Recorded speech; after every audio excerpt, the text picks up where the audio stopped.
ঠিক যেদিন আমি তার কাছে ধরা দিব, ঠিক সেদিন তোমাকে আমার প্রয়োজন পড়তে পারে। এই বলে উজান হাতের পারফিউমটা রেখে অন্য একটা পারফিউম নিয়ে তার শরীরে মেখে নিল। উজান সঙ্গে সঙ্গে বাড়ির সবাইকে সুখবরটা জানানোর পর সবাই এতটাই খুশি হয়েছে যা কেউ মুখে প্রকাশ করতে পারছে না। জলি চৌধুরী খুশিতে কাঁদতে কাঁদতে উদয়ের মুখে চোখে হাত বুলিয়ে দিতে দিতে বলল, আমার বাবাটা আবার চোখে দেখতে পাবে, আবার দৌড়ে এসে মায়ের কোলে ঝাঁপিয়ে পড়বে। মালা বাসা থেকে চোখ ছলছল করে উঠল, মনে মনে বলল, আপনি আমাকে নিজের চোখ দিয়ে দেখবেন আর আমার জীবন ধন্য হবে, আমি সেই অপেক্ষায় আছি। আয়শা চৌধুরী চোখে পানি নিয়ে চিৎকার করে বলল, এই কেউ মিষ্টি নিয়ে এসো। এই দুঃসময়ের মধ্যে এই সুখবর আমাদের জন্য আল্লাহর তরফ থেকে পরম পাওয়া। আল্লাহ তোমার কাছে লাখ লাখ শুক্রিয়া। এখন শুধু ভালো ভালো অপারেশন হয়ে গেলেই হয়। কিন্তু উদয় উজানের উদ্দেশ্যে বলল, উজান, তুই কি কোর্টের রায় দেওয়ার তারিখ ভুলে গেছিস? এই সপ্তাহে তো কোর্টে রায় বেরোনোর কথা, আর কোর্টের রায় যদি আমার বিপক্ষে যায় তাহলে আমার সোজা জেলে যেতে হবে। উজান ভাইয়ের কাছে এগিয়ে গিয়ে ভাইয়ের হাত ধরে বলল, তুমি কোনো চিন্তা করো না ভাইয়া, আমি কোর্ট থেকে সময়ের জন্য নতুন করে আপিল করব। অপারেশনটা তোমার জন্য জরুরি।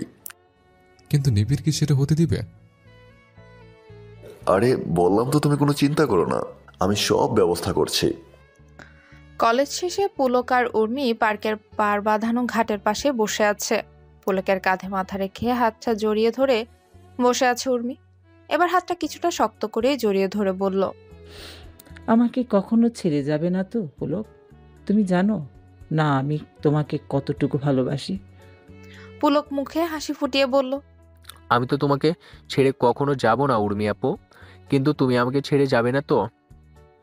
তোমার পরিবার আমাদের সম্পর্কটা কখনোই মেনে নিবে না, তখন তুমি কি করবে? নিশ্চয়ই আমাকে ছেড়ে দিবে, তুমি ভুলে যাবে আমায়। উর্মি এবার পুলকের মুখটা নিজের দিকে ফিরিয়ে চোখে চোখ রেখে বলল, বললাম না খুব ভালোবাসি তোমাকে। যদি কখনো আমার পরিবারে তোমার আর মধ্যে কাউকে বেছে নিতে হয় তাহলে জেনে রেখো আমি নির্দ্বিধায় তোমাকে বেছে নেব। তোমার সাথে দূরে কোথাও হারিয়ে যাব। পুলকের মুখে হাসি ফুটে উঠল। পুলক হাতটা বাড়িয়ে দিয়ে বলল, কথা দাও। উর্মি পুলকের হাতে হাত রেখে বলল, কথা দিলাম। রায়হান আজ মনে মনে ভেবেই নিয়েছে আজ যেমন করেই হোক ঝুমুরকে তার মনের কথা জানাবেই। যদিও ঝুমুরের সামনে গিয়ে কিছুই বলতে পারে না রায়হান, তবে আজ সে বলবেই, এটাই মনে মনে প্রতিজ্ঞা করে নিয়েছে সে। ভার্সিটি থেকে কিছুটা দূরেই দাঁড়িয়ে আছে রায়হান। ভার্সিটি শেষ হওয়ার অপেক্ষায় আছে সে। অল্প কিছুক্ষণ পরেই দলে দলে বেরিয়ে আসছে সবাই ভার্সিটি থেকে। রায়হানের চোখ পড়ল ঝুমুরও ভার্সিটি থেকে বেরিয়ে এলো। রায়হানের মুখে হাসি ফুটে উঠল। রায়হান এগিয়ে গেল ঝুমুরের দিকে। ঝুমুরের সামনে যেতে ঝুমুর রায়হানকে দেখে বলল, আরে রায়হান ভাইয়া, এতদিন কোথায় ছিলেন? আজ হঠাৎ করে ভার্সিটির সামনে আমার সামনে আসার জন্য প্রিপেয়ার, কিন্তু কেন? ঠিক তখনই রাহাত বাইক নিয়ে হাজির হলো ঝুমুর আর রায়হানের সামনে। রাহাতকে দেখে ঝুমুর খুশি হয়ে এগিয়ে গেল রাহাতের বাইকের সামনে। রায়হান রাহাতকে দেখে ভ্রু কুঁচকালো আর মনে মনে বলল। রায়হানও এগিয়ে গেল তাদের কাছে। রাহাত রায়হানকে দেখে বাইক থেকে নেমে বলল, আরে রায়হান, তুমি? তোমার কি চাকরি চলে গেছে নাকি এই অফিস টাইমে বসের কাজ ছেড়ে ভার্সিটির সামনে? রাহাত হেসে বলল, চেনার পর্ব তো শেষ, এবার শুধু জানার পর্ব চলছে, তাই না ঝুমুর? ঝুমুর লাজুক হেসে মাথা নুইয়ে হ্যাঁ বলল। রায়হান ঝুমুরের লাজুক মুখের দিকে তাকিয়ে ভ্রু কুঁচকালো। ঝুমুর মাথা নুইয়ে লাজুক মুখে বলল, আসলে রায়হান ভাইয়া, আমি রাহাত ভাইয়াকে পছন্দ করি। ঝুমুরের এই মুখে এই কথাটা শুনে অবাকের শীর্ষ পর্যায়ে পৌঁছে গেল রায়হান। রায়হানের মুখ থেকে অস্পষ্ট স্বরে শুধু বেরিয়ে এলো, ঝুমুরের মুখে সে রাহাতকে পছন্দ করে। এই কথাটা শুনে রায়হানের বুকের ভেতর ঝড় শুরু হয়ে গেছে। মুহূর্তে যেন চোখটা ছলছল করে উঠল। কিন্তু রায়হান নিজেকে কোনোভাবে সামলে নিয়ে বলল, এই কথা বলে রায়হান যত তাড়াতাড়ি সম্ভব এখান থেকে এক প্রকার পালিয়ে যাওয়ার আশায় প্রস্থান করলো। না হলে ওদের সামনে তার দুর্বলতা প্রকাশ পেয়ে যেত, সামলাতে পারতো না নিজেকে। ছোটবেলা থেকে খুব চাপা স্বভাবের রায়হান, নিজের বলা কথা প্রকাশ করতে ভয় পায় সে। সেজন্যই কোনোদিন প্রেম করার ইচ্ছে উকি দেয়নি মনে। কিন্তু ওই দিন বসের উৎসাহ পেয়ে মনে জোর পেল সে। ভাবলো এবার একটা প্রেম করাই উচিত। বসও বুঝতে পেরেছিল তার জন্য কেমন মেয়ে মানাবে, তাই তো বলেছিল একটা সহজ সরল মেয়ে খুঁজে বের করতে। তাই নিজের মতো সহজ সরল একটা মেয়েকেই খুঁজে বের করলো রায়হান। ভেবেছিল এই মেয়েকে নিজের জীবনের সাথে জুড়ে দিয়ে বাকিটা জীবন কাটিয়ে দিবে, কিন্তু কি হয়ে গেল? সবকিছু শুরু হওয়ার আগে শেষ হয়ে গেল। এতে ঝুমুরের কোনো দোষ নেই, হয়তো এটা তার গাফেলতির জন্য। ঝুমুরকে মনের কথা বলতে খুব দেরি করেই ফেলেছে রায়হান, কিন্তু মন যে কোনোভাবেই সেটা মানতে চাইছে না। ইচ্ছে করছে ঝুমুরের সামনে গিয়ে এক্ষুনি মনের কথা খুলে বলতে, কিন্তু তাতেই বা কি হবে? ঝুমুর তো নিজের মুখে বলল সে রাহাতকেই পছন্দ করে। গাড়ি ড্রাইভ করে কিছুটা দূরে এসে রাস্তার একপাশে গাড়িটা দাঁড় করিয়ে ডুকরে ডুকরে কেঁদে ফেললো রায়হান। ছোট্ট মানুষ তার প্রিয় জিনিসটা হারিয়ে ফেললে যেভাবে কাঁদে, ঠিক সেভাবে। ওইদিকে রায়হান চলে যাওয়ার পর রাহাত ঝুমুরকে নিয়ে একটা রেস্টুরেন্টে চলে এলো। রাহাত ঝুমুরের উদ্দেশ্যে বলল, আচ্ছা ঝুমুর, রায়হানকে তুমি কি করেছিল? ঝুমুর বলল, আসলে রায়হান ভাইয়ার বস পুষ্পর আত্মীয় হয়তো, তাই আমার থেকে পুষ্পর সব খোঁজ খবর রাখতো। সেই হিসেবে আমি রায়হান ভাইয়াকে চিনি। রাহাত এবার সবটাই বুঝতে পারলো। আসলে রায়হান এই ঝুমুরের কাছ থেকে পুষ্পের সব খোঁজ খবর নিত। রাহাত ঝুমুরকে বলল, ঝুমুর, তুমি পুষ্পর সম্পর্কে কতটুকু জানো? কেন? ও আমার ভালো বন্ধু, এর থেকে বেশি আর আমার কি জানার আছে? ঠিক আছে, কিন্তু তবুও তোমার ভালো বন্ধুটি আদৌ ভালো কিনা সেটা তো তোমার জানতে হবে। ঝুমুর ভ্রু কুচকে বলল, মানে কি বলতে চাইছেন আপনি? পুষ্প ভালো না? না, আমি খারাপ বলিনি। আসলে পুষ্প তার সুন্দরী বন্ধুদের প্রতি মন মানসিকতা একটু অন্যরকম। আসলে ও নাকি ওর সুন্দরী বন্ধুদের কাউকে সহ্য করতে পারে না। আপনি কেন এই কথা বলছেন? আর পুষ্প কি কম সুন্দরী নাকি? ফর্সা হলেই যে সুন্দর তা আমার মনে হয় না। না, আসলে সেটা তো ঠিকই, পুষ্প যথেষ্ট সুন্দরী মেয়ে, কিন্তু আমি ওর গায়ের রঙকে বোঝাতে চেয়েছি। আসলে আমি শুনেছি পুষ্প ফর্সা মেয়েদের সহ্য করতে পারে না। কিন্তু আমার যেটা কখনো মনে হয়নি। তাহলে এবার আমি তোমাকে পুষ্পর সম্পর্কে কিছু কথা বলি। পুষ্পর একটা কাজিন আছে যে পুষ্পর বাড়িতেই থাকতো, তার নাম মালা। পুষ্পর থেকে এই মালার গায়ের রং ঢের ফর্সা ছিল, তাই পুষ্পর জন্য আসা বিয়ের সম্বন্ধগুলো বারবারই মালাকে পছন্দ করত। আর সেই জন্য পুষ্প আর ওর বাবা মা মালার ওপর অনেক নির্যাতন করত। আরও কি করেছে শুনবে? কি? জেনে শুনে একটা খুনি আর অন্ধ ছেলের কাছে মালাকে বিয়ে দিয়ে দেয়। আপনি এসব কি করে জানলেন? কারণ সেই খুনি ছেলেটা ব্যারিস্টার নিবিড় খন্দকারের মা আর বোনের খুনি উদয় চৌধুরী। তাই আমি সব কিছু জানি। পুষ্প যখন দেখলো একটা অন্ধ আর খুনি ছেলের সাথে বিয়ের পর মালা সুখে আছে, ভালো আছে, তখন পুষ্প নিবিড় খন্দকারের সাথে হাত মিলিয়েছে যাতে মালার স্বামীকে জেলে ঢুকাতে পারে। ঝুমুর এই সবকিছু শুনে অবাক হয়ে গেল, কিন্তু কেন জানো ঝুমুরের এই সবকিছু বিশ্বাস হচ্ছে না। তাই ঝুমুর বলল, কিন্তু নিবিড় স্যার তো নিজে পুষ্পকে ওনার সাথে থাকার অফার করেছে। হ্যাঁ নিবিড়, স্যার নিজে পুষ্পকে ওনার সাথে থাকার অফার করেছে। এবার তুমি বলো তো, পুষ্প জেনে শুনে ও কোনো মালার স্বামীর বিরুদ্ধে যে নিবিড় খন্দকার কোর্টে লড়ছে তার সাথে কোনো হাত মিলাবে? পুষ্পকে নিবিড় খন্দকারকে আগে থেকে চিনতো। আরে চিনবো না কেন, পুষ্প তো সবই জানে। কিন্তু আমার কেন জানি এই সব কিছু বিশ্বাস হচ্ছে না। আমার কেন জানি মনে হচ্ছে পুষ্প এমন মেয়ে না। ঠিক আছে, এখন বিশ্বাস নাই করতে পারো, কিন্তু একদিন ঠিকই বিশ্বাস করবে, যেদিন পুষ্প তোমাকে হিংসা করতে শুরু করবে। ঝুমুর ভ্রু কুচকালো রাহাতের কথা শুনে। ভার্সিটি শেষে পুষ্প নিবিড়ের অফিসের উদ্দেশ্যে চলে গেল। গেটের ভেতর ঢুকতেই দারোয়ান বলল, ছোট সাহেব আজকে অফিসে বসেননি?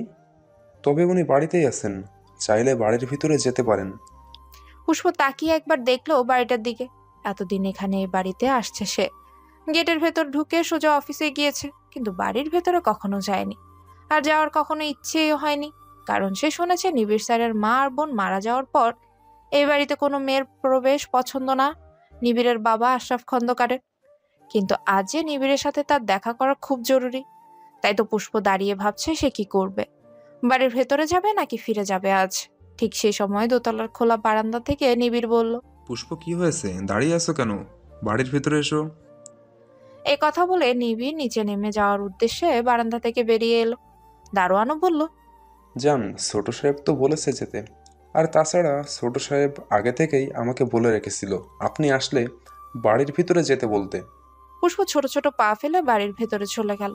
বিশাল বড় বাড়ির মাঝখানের দেয়ালে দুটো বড় বড় ছবি টাঙানো, একটা নিশির আর একটা দোয়েল খন্দকারের। সিঁড়ি বেয়ে নিচে নেমে এলো নিবিড়। এগিয়ে এসে পুষ্পের সামনে দাঁড়াতেই পুষ্প তাকিয়ে আছে নিবিড়ের দিকে। এই লোকটাই কি কাল তার ঘরে গিয়েছিল? এসব ভাবতে শরীরটা ঝাঁকুনি দিয়ে উঠল পুষ্পর। কি সব ভাবছে সে, ছি! কিন্তু ওই কালো গোলাপ। পুষ্পকে এভাবে তাকিয়ে থাকতে দেখে নিবিড় বলল, কি হয়েছে পুষ্প, কিছু বলবে? কালো গোলাপ নিবিড় ভ্রুকুচকে বলল, কালো গোলাপ মানে? মানে আপনার কালো গোলাপ গাছের চারাটা কোথায়? বেশ কয়েকদিন যাবৎ গাছটাকে অফিস রুমে দেখছি না। নিবিড় হেসে বলল, ও আচ্ছা, চারা গাছটা আমার বেডরুমের বারান্দায় আছে, তুমি দেখবে ওটাকে? পুষ্প মাথা নেড়ে বলল। হ্যাঁ। নিবিড় হেসে বলল। ঠিক আছে, চলো। নিবিড় সিঁড়ি বেয়ে উপরে উঠছে, তার পেছন পেছন পুষ্প সিঁড়ি বেয়ে উপরে উঠে যাচ্ছে। সিঁড়ি বেয়ে উপরে উঠতে উঠতে নিবিড় বলল, আজ অফিসে বসিনি, তোমাকে ফোনে সেই কথা আমার জানিয়ে দেওয়া উচিত ছিল। আসলে মাথা থেকে বেরিয়ে গেছে সেই কথাটা। আসলে সত্যি বলতে নিবিড় ইচ্ছে করে পুষ্পকে ফোনে জানায়নি যে সে আজ অফিসে বসবে না। নিবিড়ের ইচ্ছে হচ্ছিল পুষ্প আসুক আর তার সাথে একটু সময় কাটাক। পুষ্প বলল, কোনো সমস্যা নেই, আর তাছাড়া আমিও ফোন করিনি। কাল আপনার হাতটা কেটে যাওয়ার পর কোনো খোঁজ নেইনি, তাই সেটা জানতেই ফোন না করে চলে এলাম। পুষ্পের মুখে তার কাটা হাতের গুরুত্বের কথা শুনে নিবিড়ের মুখে হাসি ফুটে উঠল। নিবিড় বলল, আসলে হাতটার জন্যই অফিসে বসিনি, লিখতে সমস্যা হচ্ছিল। আর তাছাড়া রাহা তো বলছিল একটু বাইরে যাবে। ও আচ্ছা, আপনি ডক্টর দেখিয়েছেন? না। কেন? ডক্টর দেখাতে কেউ তাগিদ দেয়নি তাই। তাগিদ দেয়নি বলে তাই ডক্টর দেখাবেন না? আপনার সবসময় এই হাত নিয়ে লেখালেখি করতে হয়, আপনার হাতটা তাড়াতাড়ি ভালো হওয়া জরুরি। ঠিক আছে, তুমি এখন বললে, এখন ডক্টর দেখিয়ে নিব। নিবিড়ের কথা শুনে পুষ্পের কাছে ছোট বাচ্চার মতো লাগছে।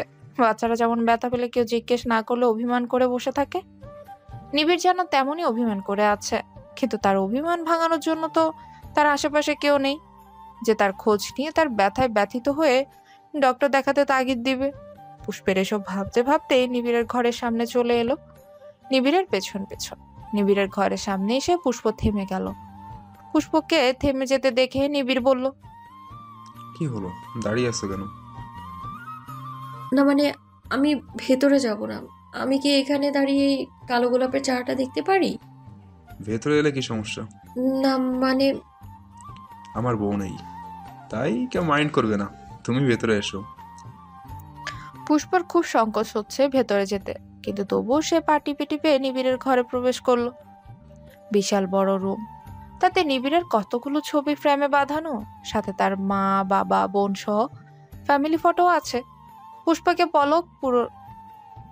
এক পলক পুরো রুমটা পর্যবেক্ষণ করে নিল। এরই মধ্যে নিবিড় বারান্দা থেকে কালো গোলাপের ছোট্ট চারা গাছটা পুষ্পের হাতে এনে দিল। গাছটাতে এখনো ফুল ফোটেনি, সেটা খুব ভালো করে বোঝা যাচ্ছে। আর এই গাছ থেকে ফুল ছিঁড়লে সেটা খুব ভালো করে বোঝা যেত। তারপরও পুষ্প তার সন্দেহ মেটাতেই নিবিড়কে জিজ্ঞেস করলো, এই চারা গাছে এখনো ফুল ফোটেনি? না, তুমি এই গাছটার দায়িত্ব নিয়েছিলে পুষ্প, কিন্তু তোমার যত্ন পায়নি, তাই হয়তো গাছটা তোমার উপর অভিমান করে আছে, ফুল দেয়নি। পুষ্প হেসেই বলল, আপনি যদি গাছটাকে নিজের বেডরুমে নিয়ে এসে রেখে দেন, তাহলে আমি কি করে যত্ন করব? নিবিড় মনে মনে বলল, কারণ এই ফুল গাছটা আমার বেডরুমের অংশ, স্বয়ং মানুষটাকে তো আর পাচ্ছি না, তাই এই গাছটাই না হয় আমার পাশে থাকুক। আমি এই গাছে ফুল ফোটানোর আশায় আছি, আমার কালো গোলাপ ফোটার আশায়। আমি নিজ চোখে তাকে দেখব, তার একটু একটু করে বেড়ে ওঠা। নিবিড়ের ভাবনার মাঝখানে পুষ্প বলল, আপনি কি যাবেন ডক্টরের কাছে? আপনি চাইলে আমিও আপনার সাথে যেতে পারি। না মানে রাহাত নেই বলেই বলছি। নিবিড়ের ধ্যান ভেঙে গেল। পুষ্পর এটুকু কথা যেন নিবিড়ের মনের সুখের সঞ্চার ঘটল। নিবিড় বলল, তুমি একটু সময় বসো, আমি রেডি হয়ে আসছি। এ কথা বলে নিবিড় তার কিছু কাপড় নিয়ে ওয়াশরুমে চলে গেল। নিবিড় চলে যাওয়ার পর পুষ্প তাড়াতাড়ি করে তার হাতে থাকা চারা গাছটা রেখে দিয়ে নিবিড়ের ড্রেসিং টেবিলের সামনে চলে গেল। সেখানে তার বেশ কয়েকটা পারফিউম রাখা আছে। পুষ্প এক এক করে সবগুলো পারফিউমের ঘ্রাণ নিতে লাগলো। তার বিছানায় থাকা বালিশের পাওয়ায় ঘ্রাণটাই খুঁজতে লাগলো, কিন্তু না, নিবিড়ের পারফিউমের কালেকশনে এমন কোনো পারফিউম তো নেই যা তার বিছানায় থাকা বালিশে সে পেয়েছিল। পুষ্পও যেন স্বস্তির নিঃশ্বাস ফেলল। নিবিড়ের উপর থাকা সম্মান শ্রদ্ধা সে কোনোভাবেই হারাতে চাইছিল না। এই লোকটা যদি কাল রাতের ওই লোকটা হতো তাহলে সত্যি সত্যি অনেক ঘৃণা করতো পুষ্প, আর সেটা পুষ্প চাইছিল না, কারণ এই মানুষটাকে ঘৃণা করা যায় না। নিবিড়ের চারা গাছে এখনো কালো গোলাপি ফুটেনি, আর তার পারফিউমের কালেকশনও সে ঘ্রাণ নেই যা এখনো পুষ্পের নাকে লেগে আছে। তাহলে সে নিশ্চিত ওই মানুষটা নিবিড় খন্দকার না। তাহলে কে সে? তার তো এমন কোনো মানুষ নেই যে তাকে ভালোবেসে তার ঘরে ঢুকবে, তাকে কালো গোলাপ উপহার দিবে। আর রাতের অন্ধকারে কোনো মেয়ের ঘরে ঢোকা তো তাকে ভালোবাসা বলে না। সে তো আর তার স্বামী নয়। স্বামীর কথা মনে আসতেই তার ছেলের হাসি ফুটে উঠল পুষ্পের মুখে। উজান চৌধুরী? না, কখনো না। ওই স্বার্থপর অহংকারী মানুষ কখনোই তাকে ভালোবাসতে পারে না, আর না কখনো কালো গোলাপকে, কারণ কালো গোলাপের সৌন্দর্যের মর্ম সে কি বুঝবে। উজান আর মালা বসে আছে ডক্টর সিদ্দিকের চেম্বারে। ডক্টর সিদ্দিকি উদয়ের চোখ পরীক্ষা করতে ব্যস্ত। মালা উজানের ক্ষত হাতের দিকে চোখ পড়তেই বলল, উজান ভাইয়া, কাল মা এত করে বলল আপনার হাতের ডক্টর দেখাতে, কিন্তু আপনি মায়ের কথা শোনেননি। কিন্তু আজ যখন হসপিটালে আছেন তখন হাতটা একবার ডক্টরকে দেখিয়ে নিন। যদি পরবর্তীতে কোনো সমস্যা হয়। কোনো সমস্যা হবে না ভাবি, আমাকে নিয়ে চিন্তা করতে হবে না। উদয় বলল। চিন্তা করতে হবে উজান, আর হসপিটালে যখন আছিস তাহলে একবার ডক্টর দেখালে সমস্যা কোথায়? মালা, তুমি উজানকে নিয়ে যাও। ডক্টর সিদ্দিকি বলল। হাতটা কি করে কাটলো উজান? আসলে কয়েকটা কাচের টুকরো। উজানের মুখ দিয়ে ভুলে সত্যটাই বেরিয়ে গেছে। উদয় আর মালা আশ্চর্য হয়ে গেল। উদয় বলল, কিন্তু উজান, তুই তো বলেছিলি আপেল কাটতে গিয়ে তোর হাত কেটে গেছে। হ্যাঁ, আপেল কাটতে গিয়েই। ডক্টর সিদ্দিকি বলল। যেভাবেই কাটুক, সামান্য কোনো জিনিস নিয়ে হেলাফেলা করতে নিয়ে উজান। আর যদি সত্যি কাচের টুকরো দিয়ে কাটে, আর যদি কাচের টুকরো হাতেই থেকে যায়, তাহলে পরবর্তীতে খুব সমস্যা হবে। উদয় বলল। মালা, তুমি এক্ষুনি উজানকে একজন ডক্টর কাছে নিয়ে যাও, আমি এখানে আছি। ঠিক আছে ঠিক আছে, যাচ্ছি। ভাবির যেতে হবে না, আমি একাই যাচ্ছি। না, তোর উপর কোনো ভরসা নেই। তুই ডক্টরকে না দেখিয়ে বলবি ডক্টর দেখিয়েছিস। মালা বলল। আচ্ছা ঠিক আছে, আপনি চিন্তা করবেন না, আমি উজান ভাইয়ার সাথে যাচ্ছি। উজান আর মালা ডক্টর সিদ্দিকের চেম্বার থেকে বেরিয়ে গেল। উজান হাঁটতে হাঁটতে ডক্টরের বাঁধনের চেম্বারের সামনে চলে গেল। ডক্টর বাঁধন উজানের ছোটবেলার বন্ধু, তাই সরাসরি চেম্বারে ঢুকে গেল সে। ডক্টর বাঁধনের চেম্বারে ঢুকে সঙ্গে সঙ্গে পা থেমে গেল উজানের। উজান ডক্টর বাঁধনের চেম্বারে ঢুকে দেখে নিবিড় আর পুষ্প বসে আছে। বাঁধন নিবিড়ের হাতে ব্যান্ডেজ করছে, আর পুষ্প তার পাশে বসে সবটা দেখছে। মালা পুষ্পকে দেখে মুখে হাসি ফুটিয়ে ডাকলো, পুষ্প। পুষ্প সহ নিবিড় আর ডক্টর বাঁধন তাকিয়ে দেখে উজান আর মালা দাঁড়িয়ে আছে চেম্বারের দরজায়। মালাকে হসপিটালে দেখে কিছুটা আশ্চর্য হয় পুষ্প এগিয়ে এসে বলল, মালা তুই এখানে? হ্যাঁ, ওনাকে নিয়ে এসেছিলাম চোখের কিছু টেস্ট করার জন্য। কিন্তু তুই এখানে কেন? নিবিড় স্যারের সাথে এসেছি ডক্টরকে ওনার হাত দেখাতে। পুষ্পের মুখে কথা শুনে উজানের সারা শরীর রাগে গজগজ করতে লাগলো, আর সঙ্গে শুরু হলো বুকে অসম্ভব এক ব্যথা, যে ব্যথা সহ্য করা খুবই কষ্টদায়ক উজানের পক্ষে। ডক্টর বাঁধন হেসে উজানের দিকে এগিয়ে এসে উজানের হাত টেনে বলল। ডক্টর বাঁধন তার ধরে রাখা উজানের হাতের দিকে তাকিয়ে দেখে উজানের হাতে কাটার ক্ষত চিহ্ন। ডক্টর বাঁধন বলল। উজান পুষ্পের দিকে তীক্ষ্ণ দৃষ্টিতে তাকিয়ে গম্ভীর কণ্ঠে বলল, কিছু হয়নি আমার, কিচ্ছু করতে হবে না। এই কথা বলে উজান ডক্টর বাঁধনের হাত থেকে নিজের হাতটা ছাড়িয়ে নিয়ে চেম্বার থেকে বেরিয়ে গেল। পুষ্প কিছুটা অবাক হয়ে উজানের যাওয়ার দিকে তাকিয়ে আছে। মালা সঙ্গে সঙ্গে উজানের পেছন পেছন চেম্বার থেকে বেরিয়ে গেল। নিবিড় এগিয়ে এসে বলল, কি হয়েছে? ডক্টর বাঁধন বলল, হয়তো আমাকে দেখে বেরিয়ে গেছে।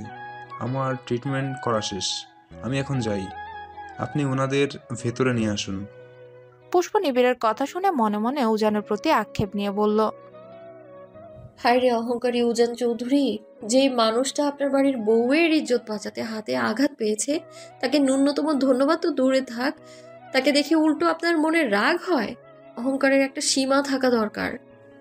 নিবিড় পুষ্পকে বলল, পুষ্প, তুমি তোমার বোনের সাথে কথা বলে এসো, আমি গাড়িতে গিয়ে বসছি। পুষ্প মাথা নেড়ে সায় দিল। নিবিড় বেরিয়ে গেল চেম্বার থেকে। উজান বাইরে গিয়ে বড় বড় নিঃশ্বাস ফেলছে আর মনে মনে বলছে, নিবিড়ের জন্য তুমি কত ভেবেছো পুষ্প, ওকে নিয়ে হসপিটাল পর্যন্ত এসেছো, কিন্তু তুমি আমার একটা খোঁজও নিলে না। মালা আর ডক্টর বাঁধন উজানের কাছে এলো। মালা বলল, উজান ভাইয়া ডক্টরের চেম্বার থেকে বেরিয়ে এলেন কেন? আমার ট্রিটমেন্টের প্রয়োজন নেই, আমার হাত এমনিতে ভালো হয়ে যাবে। ডক্টর বাঁধন বলল। এমনিতেই। এই কথা বলে উজান এগিয়ে যেতে গেলে পুষ্প চেম্বার থেকে বেরিয়ে এদিকে আসতে মুখোমুখি হয়ে গেল দুজন। উজান পুষ্পের দিকে তাকিয়ে দাঁতে দাঁত চেপে বলল, কেন এসেছিলে এখানে? মালা জিজ্ঞেস করেছিল, ওকে বলে দিয়েছি, আর কাউকেই বলার প্রয়োজন মনে করছি না আমি। এই কথা বলে পুষ্প চলে যেতে চাইলে উজান পুষ্পের হাত শক্ত করে চেপে ধরে নিজের সঙ্গে মিশিয়ে নিয়ে দাঁতে দাঁত চেপে বলল, তুমি ভুলে যেও না, যতক্ষণ পর্যন্ত ডিভোর্স না হচ্ছে ততক্ষণ পর্যন্ত তুমি আমার বউ। তুমি ওই নিবিড় খন্দকারের সাথে থেকে নিজের ইন্টার্নি শেষ করো, তাতে আমার কোনো সমস্যা নেই, কিন্তু আমার বউ হয়ে ওই নিবিড় খন্দকারের সাথে যেখানে সেখানে ঘুরে বেড়ানো আমার পছন্দ নয়। শুনে নিলাম আপনার অপছন্দের কথা, এখন আপনিও আমার অপছন্দের কথা শুনে রাখুন। আপনার এই মুখে স্বামীগিরি ফলানো আমার কাছেও একদমই পছন্দ নয়। নিজেকে খুব বড় আর মহান লোক মনে করেন, কিন্তু আসলেই আপনি খুব ছোট আর হিংসুক প্রকৃতির মানুষ। তুমি কি মনে করেছো এই যে তুমি ইন্টার্নি করার নামে ওই নিবিড় খন্দকারের সাথে অবাধে মেলামেশা করছো, সেই জন্য আমি হিংসে করছি? না, কখনো না। সেটা ভাবলে তুমি ভুল করবে। তোমার নামের সাথে আমার চৌধুরী বাড়ি জড়িয়ে আছে, আর আমি কোনোভাবেই চাইবো না আমার চৌধুরী বাড়ির বদনাম হোক। বিয়ে করে বউকে ফেলে রেখে আসা, সেটা খুব সুনামের কাজ, তাই না উজান চৌধুরী? বাহ বাহ বাহ দিলাম আমি আপনার সুনামকে। এবার তো আমার হাতটা ছাড়ুন। উজান ছেড়ে দিল পুষ্পকে। পুষ্প উজানের সামনে থেকে চলে গেল। ডক্টর বাঁধন এগিয়ে এসে বলল। পুষ্প থেমে গেল ডক্টর বাঁধনের কথা শুনে। বাঁধনের কাছে এগিয়ে এসে বলল, জি হ্যাঁ, বিয়ে করেছেন উনি আমাকে, এবং নিজের ইচ্ছায় সজ্ঞানে। কিন্তু বিয়ের পর ওনার কাছে মনে হয়েছে ওনার পাশে দাঁড়ানোর মতো সৌন্দর্য, যোগ্যতা বা পারিবারিক সচ্ছলতা কিছুই নেই আমার। তাই তো নামমাত্র বিয়ে করে ফেলে এসেছেন বিয়ের ময়দানে। এখন আবার ডিভোর্সের অপেক্ষা করছেন। ডিভোর্স পেপার চলে এলে আবারও ছুঁড়ে ফেলে দেবেন এই কালো কুৎসিত মেয়েটাকে। উজান অন্যদিকে মুখ করে দাঁতে দাঁত চেপে ধরল। ডক্টর বাঁধন হেসে বলল। পুষ্প মুচকি হেসে এক পলক তাকালো উজানের দিকে। উজান তীক্ষ্ণ দৃষ্টিতে তাকিয়ে আছে ডক্টর বাঁধনের দিকে। তারপর বাঁধনের কলার টেনে নিয়ে গেল তার চেম্বারে। মালাও পুষ্পের হাত টেনে তাকে দূরে সরিয়ে নিয়ে এলো। তারপর বলল, কি করছিস পুষ্প? সবাইকে এভাবে বলে বেড়াচ্ছিস কেন? তুই কি বুঝতে পারছিস না এই সব কথায় তুই নিজেকেই নিজে ছোট করছিস? তাই বুঝি একটা ছেলে নিজের মর্জিতে আমায় বিয়ে করলো, আবার নিজের মর্জিতে আমায় ফেলে রেখে এলো, আবার নিজের মর্জিতে আমায় ডিভোর্স দিতে চায়। এই সবের মধ্যে আমি কোথায় মালা? তাহলে এই সব কিছুর মধ্যে আমি কেন ছোট হব? যদি কেউ ছোট হয় তাহলে সে, যে নিজের মর্জিতে এই সবটা করছে। আর তারপরও যদি কেউ আমাকে ছোট মনে করে তাহলে সেটা তার মেন্টালিটি, আমার না। আমার প্রবলেম না সেখানে। আচ্ছা ঠিক আছে, কিন্তু এবার তো চুপ কর। দেখলি তো ওই ডক্টর কিভাবে মজা নিল। উনি তো আমায় নিয়ে মজা করেনি, উনি ইনডাইরেক্টলি উজান চৌধুরীকে নিয়ে মজা করেছেন। মালা চুপ করে পুষ্পের দিকে তাকিয়ে আছে। পুষ্প এবার হেসে বলল, আচ্ছা ঠিক আছে, চুপ করলাম। এবার বল, ডক্টর উদয় ভাইয়ার অপারেশনের ব্যাপারে কি বলেছে? মালা মুখে হাসি ফুটিয়ে পুষ্পের হাত ধরে বলল, পুষ্প, খুব শীঘ্রই ওনার অপারেশন হবে। 2 দিনের মধ্যে বিদেশ থেকে ডক্টর আসছে ওনার অপারেশন করতে। উনি আবারও চোখে দেখতে পাবেন পুষ্প। পুষ্পের মালার খুশি দেখে নিজেরও ভালো লাগছে। পুষ্প মালার গালে হাত রেখে বলল, ইনশাআল্লাহ উদয় ভাইয়া নিশ্চয়ই আবার চোখে দেখবেন।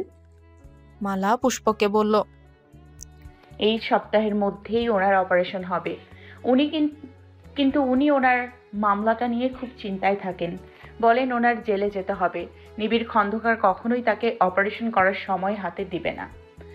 পুষ্প এই কথাটায় চিন্তায় পড়ে গেল, কিন্তু মালাকে কিছুই বলল না। মালা পুষ্পের হাত ধরে বলল, পুষ্প, তুই একটু নিবিড় খন্দকারকে অনুরোধ করে দেখবি। আমার মনে হচ্ছে উনি তোর কথা শুনবে। অ্যাডভোকেট আঙ্কেল বলেছেন বাদী পক্ষ যদি নিজে থেকে মামলার তারিখ পিছিয়ে নিতে রাজি হয় তাহলে কোর্ট থেকে খুব তাড়াতাড়ি আদেশ দিয়ে দেয়। তুই ওনার সাথে এই বিষয়ে একটু কথা বলবি? পুষ্প মালার হাত ধরে বলল, আমি কথা বলবো মালা। আমি ওনাকে যেভাবেই হোক বোঝাবো যেন উনি উদয় ভাইয়াকে অপারেশন করার সময়টুকু দেয়। মালার মুখে হাসি ফুটে উঠল, কিন্তু পুষ্পের মুখে চিন্তার ছাপ। মালাকে তো কথা দিয়েই দিল, কিন্তু নিবিড়কে কিভাবে রাজি করাবে? আর নিবিড় কেনই বা তার কথাতে রাজি হবে? ওইদিকে উজান ডক্টর বাঁধনের কলার টেনে তার চেম্বারে নিয়ে গিয়ে আবারও দুহাতে কলার চেপে ধরে বলল, কি বললি তুই আমার বউকে? আমার সামনে আমার বউকে টিস করলি? হ, যা। ও উজান চৌধুরীর বউ, আর উজান চৌধুরীর বই থাকবে, তাই ওর দিকে চোখ তুলে তাকালে তোর চোখ উপড়ে তুলে নিবে উজান চৌধুরী। ডক্টর বাঁধন উজানের হাত থেকে নিজের কলার ছাড়িয়ে নিয়ে বলল, সেসব অনেক কাহিনী বন্ধু, আর তার গভীরতা অনেক। এসব বলতে বলতে ডক্টর বাঁধন ওষুধের তোলা নিয়ে উজানের হাতে লাগিয়ে দিল। কিন্তু উজান চলে গেল এক গভীর ভাবনাতে।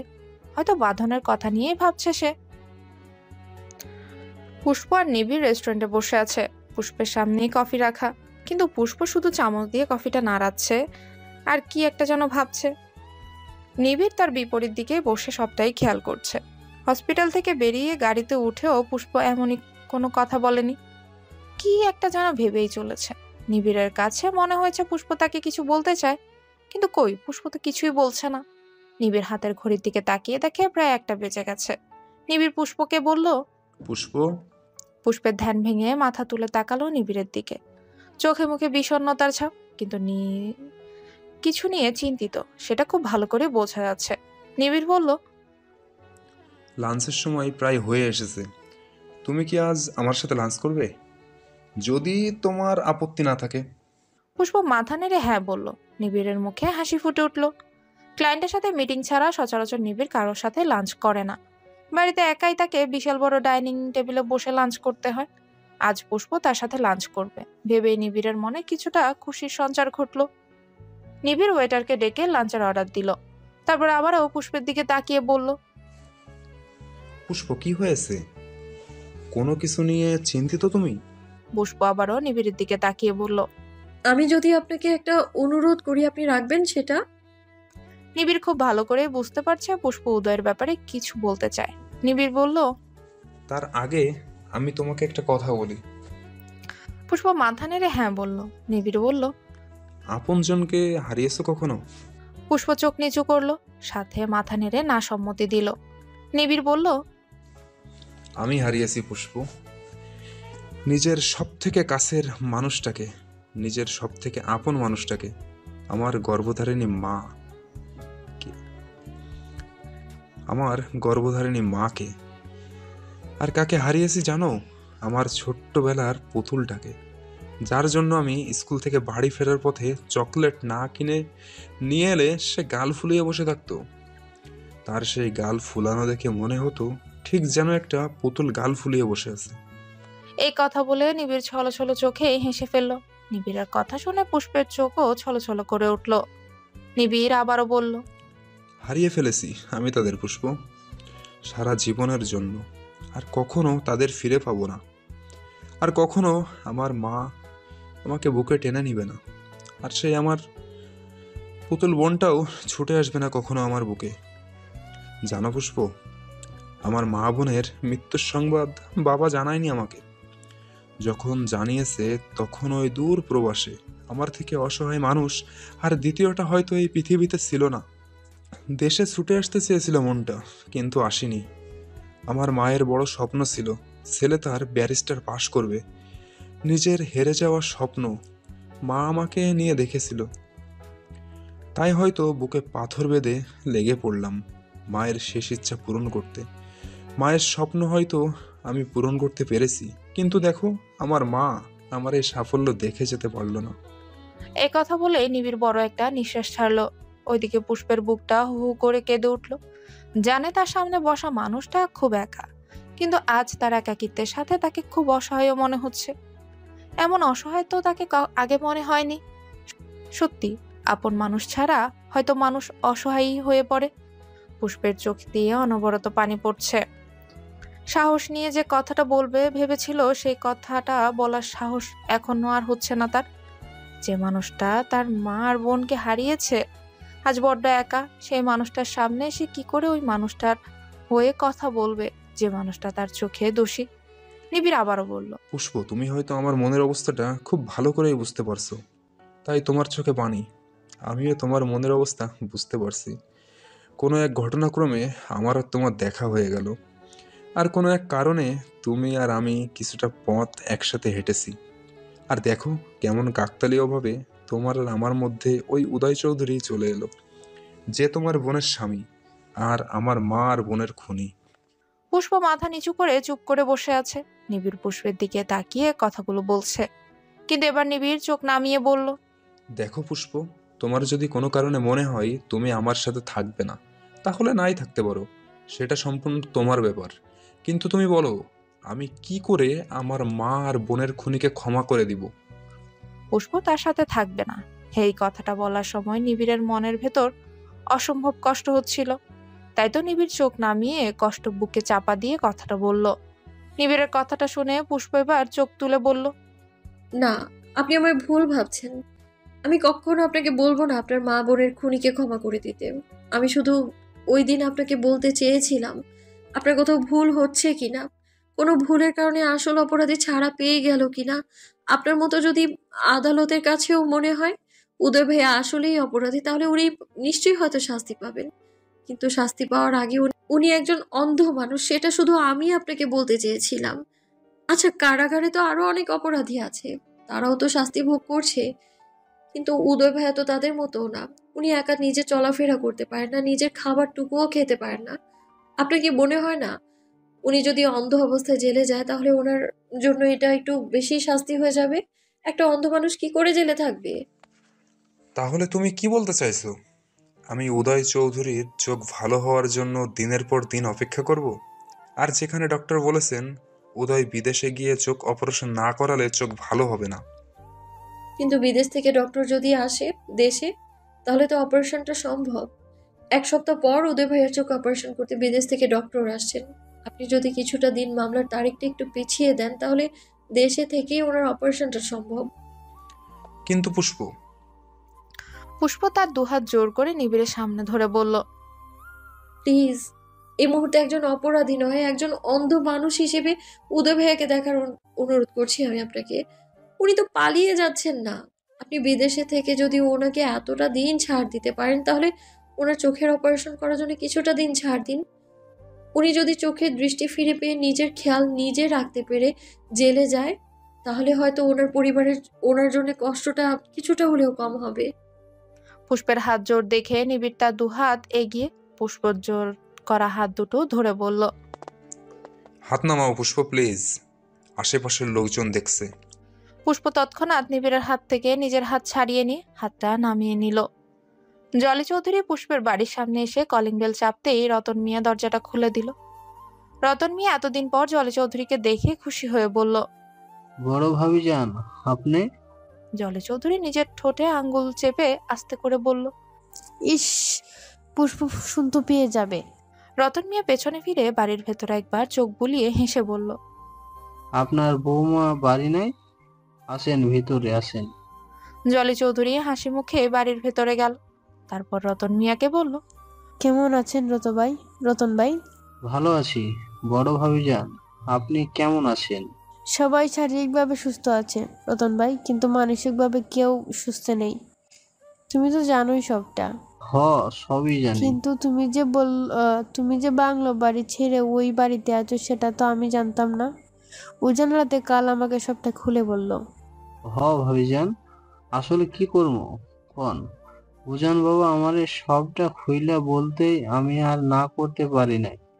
যতই হোক মেয়েটা চৌধুরী বাড়ির আমানত। খুব ভালো করছো রতন ভাই, তুমি এখানে আছো, আমার পুত্রবধূর দেখাশোনা করছো, সেটা আমার জন্য অনেক। তুমি এই বাড়িতে থাকা মানে উজান নিশ্চিন্তে থাকা। সেই জন্যও এই বাংলো বাড়ির জন্য তোমাকে বেছে নিয়েছি। কিন্তু বাংলো বাড়িতে এখন কে আছে? ওই বাড়ি কি একাই পড়ে আছে? রতন মিয়া থতমত খেয়ে গেল। কেউ তো জানেই না বাংলো বাড়িতে এখন টাইগারের আস্তানা আছে।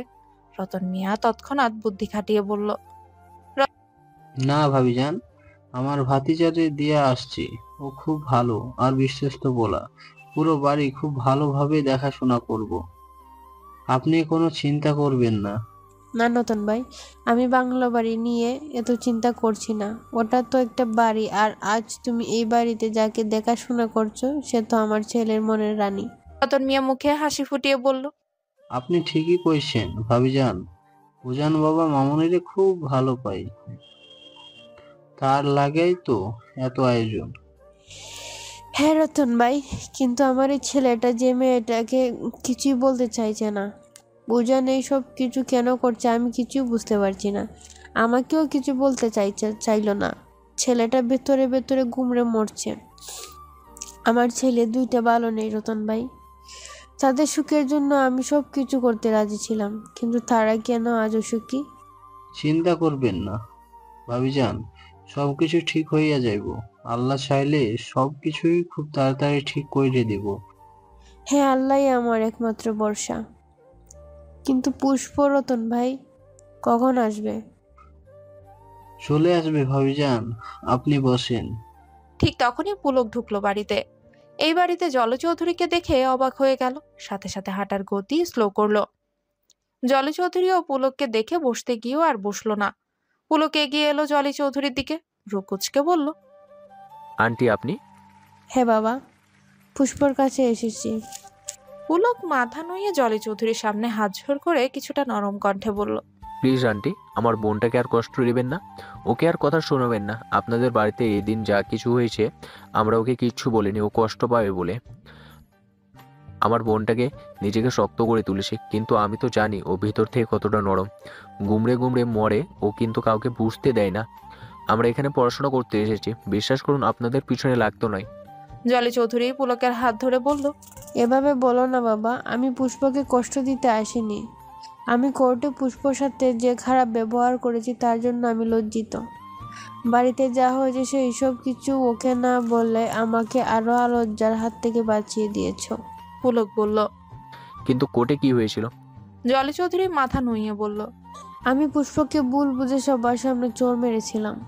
পুলক জলি চৌধুরীর হাত থেকে নিজের হাত সরিয়ে নিয়ে রুকুচকে বলল, কিন্তু আপু তো আমাদের এসব কিছুই বলেনি। জলি চৌধুরী খুব ভালো করে বুঝতে পারছে পুষ্প নিজের শাশুড়ির দেওয়া আঘাত কাউকে বলতে চায়নি। ঠিক সে সময় পুষ্প চলে এলো বাড়িতে। জলি চৌধুরীকে দেখে থেমে গেল। পুষ্প বাড়িতে এসে জলি চৌধুরীকে দেখে থেমে গেল। ক্লান্তি ভরা মুখটা যেন আরো চুপসে গেল। তার মনে ভয় এসে উদয় হলো। জলি চৌধুরীকে নয়, পুলককে ভয় পাচ্ছে পুষ্প। সে জানে জলি চৌধুরী তাকে আবারও অপমান করতে এখানে এসেছে। নিজের শাশুড়ির দেওয়া অপবাদ সে সহ্য করতে পারবে, কিন্তু সে পুলককে খুব ভালো করেই চেনে। ছোটবেলা থেকে খুব ঘাটতারা স্বভাবের সে। নিজের বোনকে অপমানিত করতে দেখে পুলক না আবার ওনাকে কিছু বলে বসে, সেই ভয়টাই পাচ্ছে পুষ্প। জলি চৌধুরী পুষ্পের কাছে এগিয়ে গিয়ে পুষ্পকে বুকে জড়িয়ে ধরল। সঙ্গে সঙ্গে ছলছল করে উঠল তার দু চোখ। পুষ্প খুব অবাক হয়ে গেছে। যে মানুষটা দুদিন আগেও তাকে ভুল বুঝে সবার সামনে অপমান করলো, সেই মানুষটা আবার তাকে বুকে জড়িয়ে ধরলো। জলি চৌধুরী বলল, হয়তো ভাবছিস ওই দিন ওইভাবে চোর মেরে আজ কেন এভাবে বুকে জড়িয়ে নিলাম। কারণ আমার ভুল হয়ে গিয়েছিল মা, আমাকে ক্ষমা করে দে। ওই দিন নিবিড় খন্দকারের সাথে তোকে দেখে আমি তোকে ভুল বুঝেছিলাম, কিন্তু আমার উজান আমার সব ভুল ভাঙিয়ে দিয়েছে। তাই ছুটে এসেছি তোর কাছে ক্ষমা চাইতে। আমাকে ক্ষমা করবি না মা? আমি তো তোর আরেক মা, বল। পুষ্প চোখ দিয়ে অনবরত পানি পড়ছে। পুষ্প সোজা হয়ে মাথা নুইয়ে চোখ নামিয়ে বলল, বড়রা ছোটদের শাসন করলে এতে অন্যায়ের কিচ্ছু নেই। আমি কিছু মনে করিনি মা। পুষ্প মা বলেও থেমে গেল। কি বলে ডাকবে সামনে থাকা এই দরদি মাখা মহিলাকে? ওনার ছেলের সম্পর্কে যে টানাপোড়েনে রেখেছে, তাতে এই মহিলাকে তার কি বলে ডাকা উচিত? মা বলে ডেকেও পুষ্পকে থেমে যেতে দেখে জলি চৌধুরী বলল, কি হলো মা? মা বলে আবারও থেমে গেলি কেন?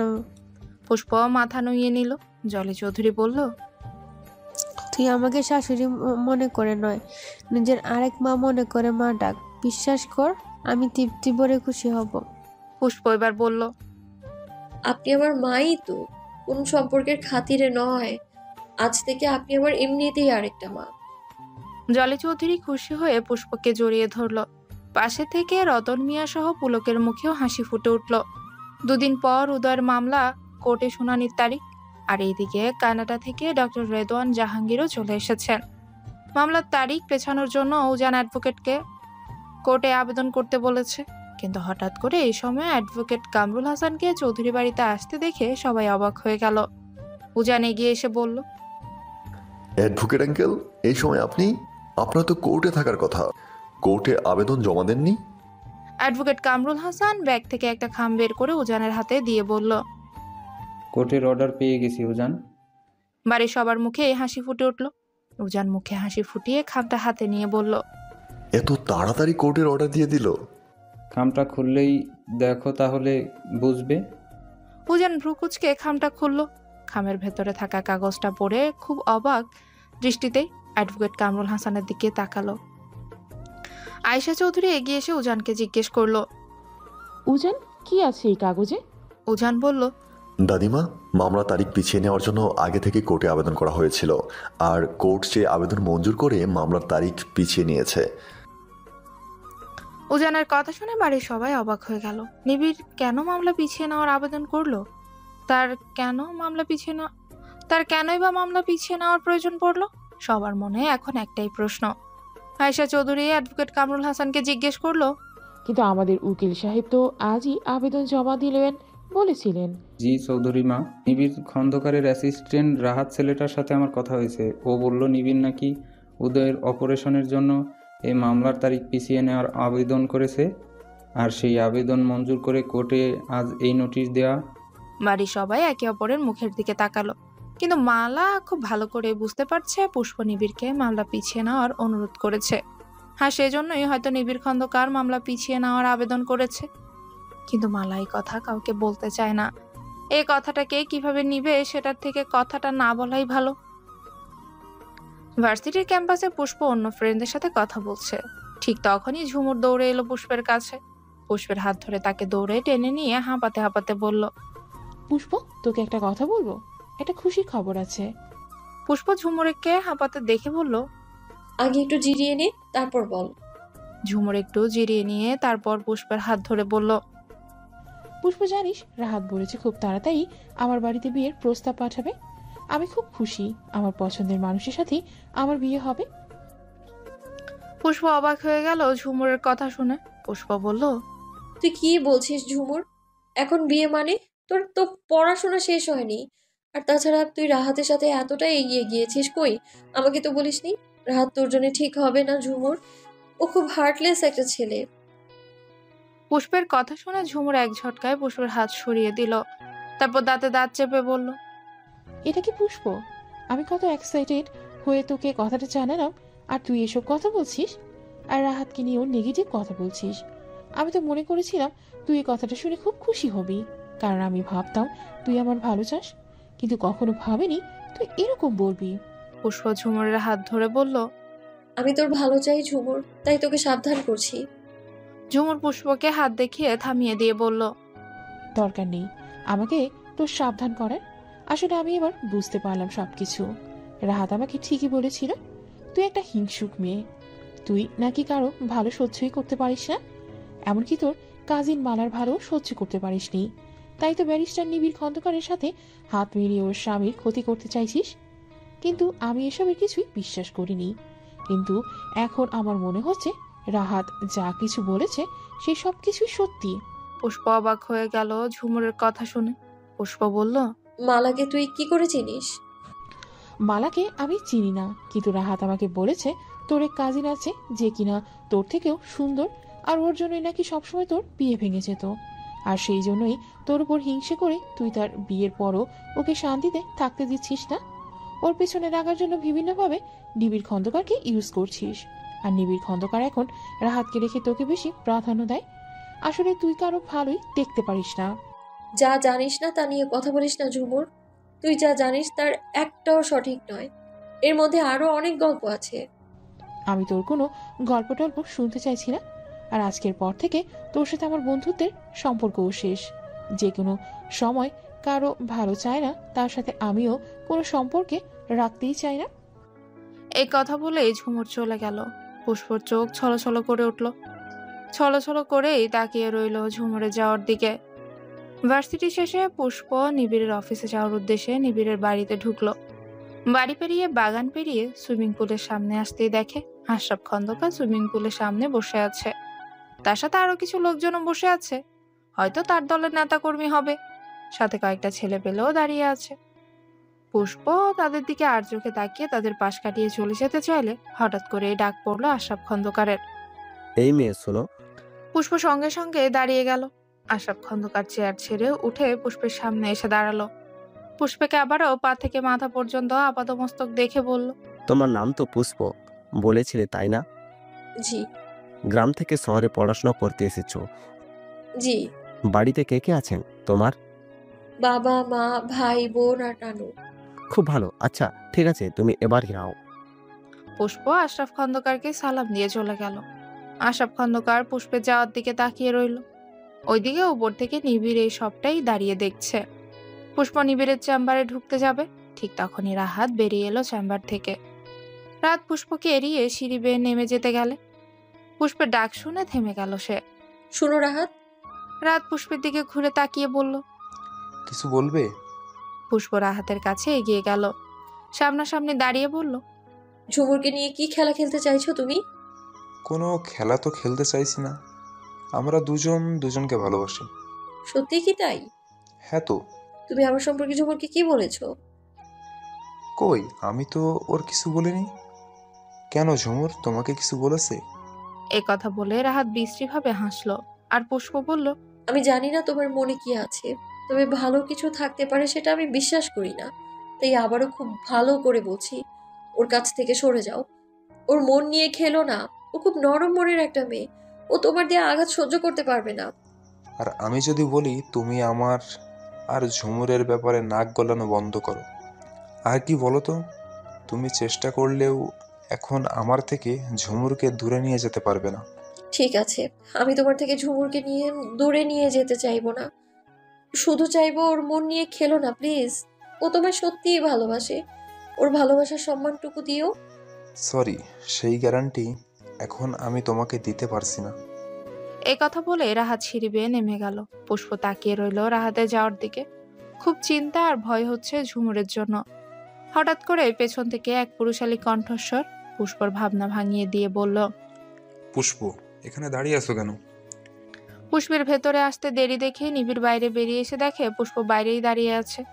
পুষ্প পেছনে ঘুরে নিবিড়ের দিকে তাকিয়ে বলল, এমনি। এসো ভিতরে এসো। দুজনেই চেম্বারের ভেতর চলে গেল। পুষ্প চেয়ারে বসতে বসতে বলল, নতুন কেসটা সম্পর্কে কিছু ভাবলেন স্যার? নিবিড় পুষ্পের ঠিক পাশের টেবিলে হেলান দিয়ে দাঁড়িয়ে বলল, হ্যাঁ ভেবেছি, কিন্তু এই বিষয়ে পরে কথা বলছি। আগে আমি তোমাকে একটা সারপ্রাইজ দিতে চাই। সারপ্রাইজ? নিবিড় টেবিল থেকে একটা খাম বের করে পুষ্পের হাতে দিল। পুষ্প খামটা হাতে নিয়ে বলল, কি এটা? খুলে দেখো। পুষ্প খামটা খুলে দেখে উদয়ের মামলার শুনানির তারিখ, পিছানোর কোর্টের অর্ডার। পুষ্পের মুখে সঙ্গে সঙ্গে তৃপ্তির হাসি ফুটে উঠল। উৎসাহিত হয়ে বলল, আপনি নিজে আবেদন করেছিলেন স্যার? নিবিড় পুষ্পের দিকে তাকিয়ে মুখে এক চিলতে হাসি ফুটিয়ে মাথা নেড়ে বলল, আপনাকে অনেক অনেক ধন্যবাদ স্যার। আমি সত্যিই ভাবিনি আপনি নিজে এই আবেদন করেছেন। আমি তো শুধু চেয়েছিলাম ওরা আবেদন করলে আপনি যাতে এর বিরুদ্ধে না যান। এবার খুশি তুমি? পুষ্প মুখে তৃপ্তির হাসি ফুটিয়ে বলল, হ্যাঁ, আমি খুব খুশি। আর আপনি জানেন না মালা কতটা খুশি হবে এই খবরটা শুনে। হয়তো এরই মধ্যে ওদের কাছে খবর চলে গেছে। পুষ্প খামটা বুকের সাথে মিশিয়ে নিয়ে মালার হাসি মুখটা মনে করার চেষ্টা করছে। আর নিবিড় এক দৃষ্টিতে তাকিয়ে আছে পুষ্পের হাস্যোজ্জ্বল মুখশ্রীর দিকে। আহমেদ মির্জার গাড়ি এসে থামলো ডক্টর রেদওয়ানের বাড়ির সামনে। ডক্টর রেদওয়ান আর আহমেদ মির্জা খুব ভালো বন্ধু। ডক্টর রেদওয়ান বাংলাদেশে এসেছে শুনে আহমেদ মির্জা তার মেয়ে শিলাকে নিয়ে দেখা করতে এসেছে। গাড়ি থেকে নেমে আহমেদ মির্জা আর শিলা ডক্টর রেদওয়ানের বাড়ির ভেতর চলে গেল। এতদিন পর ছোটবেলার বন্ধুকে দেখে ডক্টর রেদওয়ান খুব খুশি হলেন। দুজন দুজনকে বুকে জড়িয়ে ধরলো। আহমেদ মির্জা বলল, কেমন আছিস বন্ধু? এতদিন পর তোকে দেখে সত্যি খুব ভালো লাগছে। আমারও কি কম ভালো লাগছে? কত কত সময় কাটিয়েছি দুজনে মিলে। তাদের দুজনের কথার মাঝে শিলা এসে বলল, বাবা, তুমি তো আমাকে আঙ্কেলের সাথে পরিচয় করে দিচ্ছ না। আমি যে তোমার সাথে এসেছি ভুলে গেছো নাকি সেই কথা? আহমেদ মির্জা হেসে শিলাকে কাছে টেনে ডক্টর রেদওয়ানের উদ্দেশ্যে বলল, রেদওয়ান, চিনতে পারছিস ওকে? তোর মেয়ে চিনতে পারবো না কেন? সবাই একসঙ্গে হেসে দিল। শিলা এগিয়ে গিয়ে বলল, আঙ্কেল কেমন আছেন আপনি? খুব ভালো আছি মা। আহমেদ মির্জা আশেপাশে তাকিয়ে বলল, ভাবি আর তোর মেয়েকে নিয়ে আসিসনি? না, ওরা আসেনি। এতদিন পর আসলি, নিয়ে এলে তো পারতি। ডক্টর রেদওয়ান মুখটা কালো করে বলল, না, কোনো দরকার নেই, তোরা দাঁড়িয়ে আছিস কেন? বাই, বস। সবাই সোফায় গিয়ে বসলো। আহমেদ মির্জা বলল, কাল হঠাৎ করে বললি দেশে আসছিস, আর আজ চলে এলি কেন? এত আর্জেন্ট দেশে আসা জানতে পারি? আরে আর্জেন্ট নয়, অনেক দিন যাবত থেকেই আসার প্ল্যান, কিন্তু সময় করে উঠতে পারছিলাম না। কিন্তু কেন? তুই তো দেশে আসিস না। কানাডার মধ্যে নাম করা ডাক্তার তুই, তো দেশে আসার প্রয়োজনে পড়ে না। হ্যাঁ, কিন্তু আমার ডক্টর কলিগ যার সাথে দেশে থাকতে আমার খুব আন্ডারস্ট্যান্ডিং ছিল, উনি অনেক দিন যাবত রিকোয়েস্ট করছেন একটা অপারেশন করে দিতে হবে। আমি পেশেন্টকে নিয়ে কানাডা যেতে বললে উনি বলল পেশেন্টের উপর মামলা আছে, তাই বিদেশে যাওয়া নিষেধ। শিলা খুব ভালো করেই জানে তার বাবার বন্ধু একজন চক্ষু রোগ বিশেষজ্ঞ ডক্টর। শিলার মনে একটু সন্দেহ হলো, তাই শিলা বলল, আঙ্কেল আপনি কার অপারেশন করতে এসেছেন?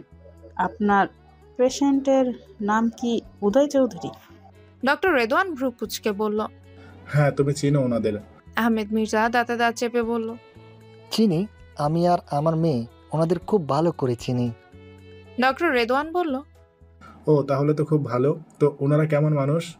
আহমেদ মির্জা কিছু বলতে গেলে শিলা তার আগেই বাবাকে থামিয়ে দিয়ে বলল, খুব ভালো মানুষ আঙ্কেল, ওনারা খুব ভালো মানুষ। ডক্টর রেদওয়ান খুশি হলো। আহমেদ মির্জা মেয়ের দিকে ভ্রু কুচকে তাকালো। ডক্টর রেদওয়ান শিলার দিকে তাকিয়ে বলল, তোর মেয়েটাকে দেখেই মনে হচ্ছে খুব স্মার্ট, খুব ভালো। আহমেদ মির্জা বলল, কিন্তু তোর মেয়ের খবর কি? কি করছে তোর মেয়ে? ডক্টর রেদওয়ান বলল, মেডিকেলে পড়ছে, কিন্তু পড়ছে আর কই, মেয়েটা এত চঞ্চল আর এত দুষ্ট যে পড়ায় মনই বসাতে চায় না। শিলা হেসে বলল, আঙ্কেল আপনার কি একটাই মেয়ে? হ্যাঁ, আমার একটাই মেয়ে। এই মেয়েই আমার আর আমার স্ত্রীর দুজনের একমাত্র সম্বল। আহমেদ মির্জা বলল, বন্ধু, তোর মেয়েটাকে নিয়ে আসলো পারতি, দেশটা একবার ঘুরে যেত। সে যে ছোটবেলায় কোলে করে নিয়ে গেলি, আর নিয়ে এলি না। একদিন হঠাৎ করে শুনলাম তোর মেয়ে হয়েছে, তারপর শুনলাম তোর নবজাতক মেয়ে আর ভাবিকে নিয়ে কানাডায় চলে গিয়েছিস। হঠাৎ করে কেন ওভাবে চলে গেলি, আজও বললি না। ডক্টর রেদওয়ান চোখ মুখ কাচুমাচু করেই বলল, সে অনেক কথা, অনেক দিন বলবো।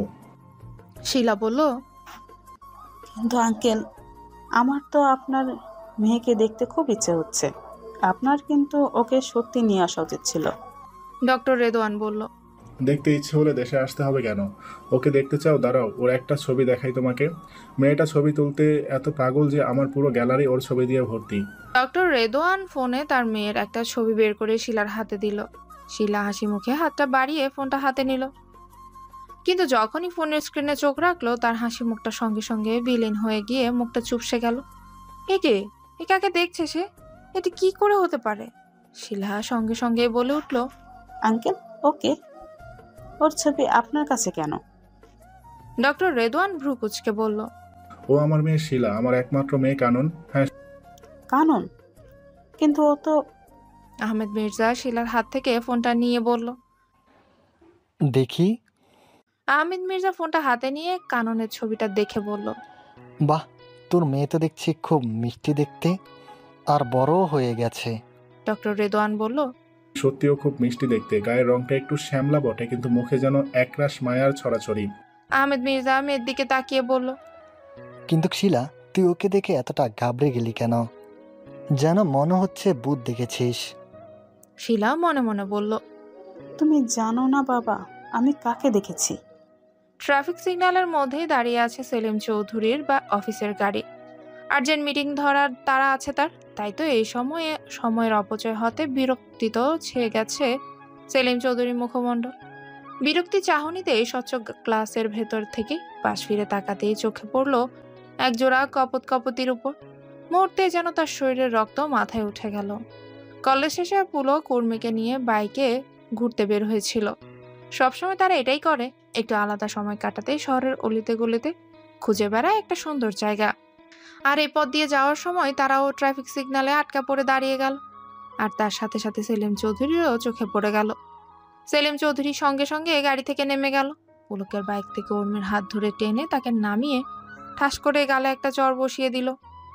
উর্মি আর পুলক কিছু বোঝার আগে এই সব কিছুই হয়ে গেল। হঠাৎ করে আচমকা গালে চড় বসায় উর্মি চোখ উঠিয়ে তাকিয়ে দেখে তার সামনে তার বাবা দাঁড়িয়ে আছে। বুকটা কেঁপে উঠল উর্মির। আশেপাশে সবাই তাদের দিকে তাকিয়ে আছে। পুলক বাইক থেকে নেমে সেলিম চৌধুরীকে কিছু বলতে গেলে তার আগেই সেলিম চৌধুরী পুলকের মুখের সামনে আঙ্গুল তুলে বলল, চুপ কর ছোট লোকের বাচ্চা, তোর মুখ থেকে আমি কিছু শুনতে চাই না। আর যদি কখনো আমার মেয়ের আশেপাশে দেখে তাহলে হাড় গুঁড়ো ভেঙে নদীতে ফেলে দিতে দুবার ভাববো না। এই কথা বলে সেলিম চৌধুরী উর্মিকে টেনে গাড়িতে বসিয়ে দিল। এরই মধ্যে ট্রাফিক সিগন্যাল চলে গেছে। সেলিম চৌধুরী গাড়িতে বসে দাঁতে দাঁত চেপে ড্রাইভারকে বলল গাড়ি স্টার্ট দিতে। সেলিম চৌধুরী গাড়ি চলে গেল উর্মিকে নিয়ে। পুলক তাকিয়ে রইল সেদিকে। উর্মি গাড়িতে বসে খুব কাঁদছে। বাবাকে কিছু বলতে গেলে উর্মিকে এক ধমক দিয়ে সেলিম চৌধুরী বলল, চুপ বেয়াদব মেয়ে, আমি কখনোই ভাবিনি আমার মেয়ে একটা ছোট লোকের বাচ্চার সাথে ছিচি। শিলা আর আহমেদ মির্জা বাসায় আসার পর শিলা তার বাবার কাছে গিয়ে জিজ্ঞেস করলো, বাবা তুমি রেদওয়ান আঙ্কেলকে কতদিন যাবত চিনো? মানে ওনার সাথে তোমার বন্ধুত্বর কথা বলছি। আহমেদ মির্জা বলল, রেদওয়ান আমার কলেজ ফ্রেন্ড, ওর কলেজ মেডিকেল পড়া সব কিছু আমার দেখা। শিলা বলল, আচ্ছা বাবা, রেদওয়ান আঙ্কেলের আসল বাড়ি কোথায়? ঢাকাই তো, রেদওয়ান তো ঢাকারই বাসিন্দা।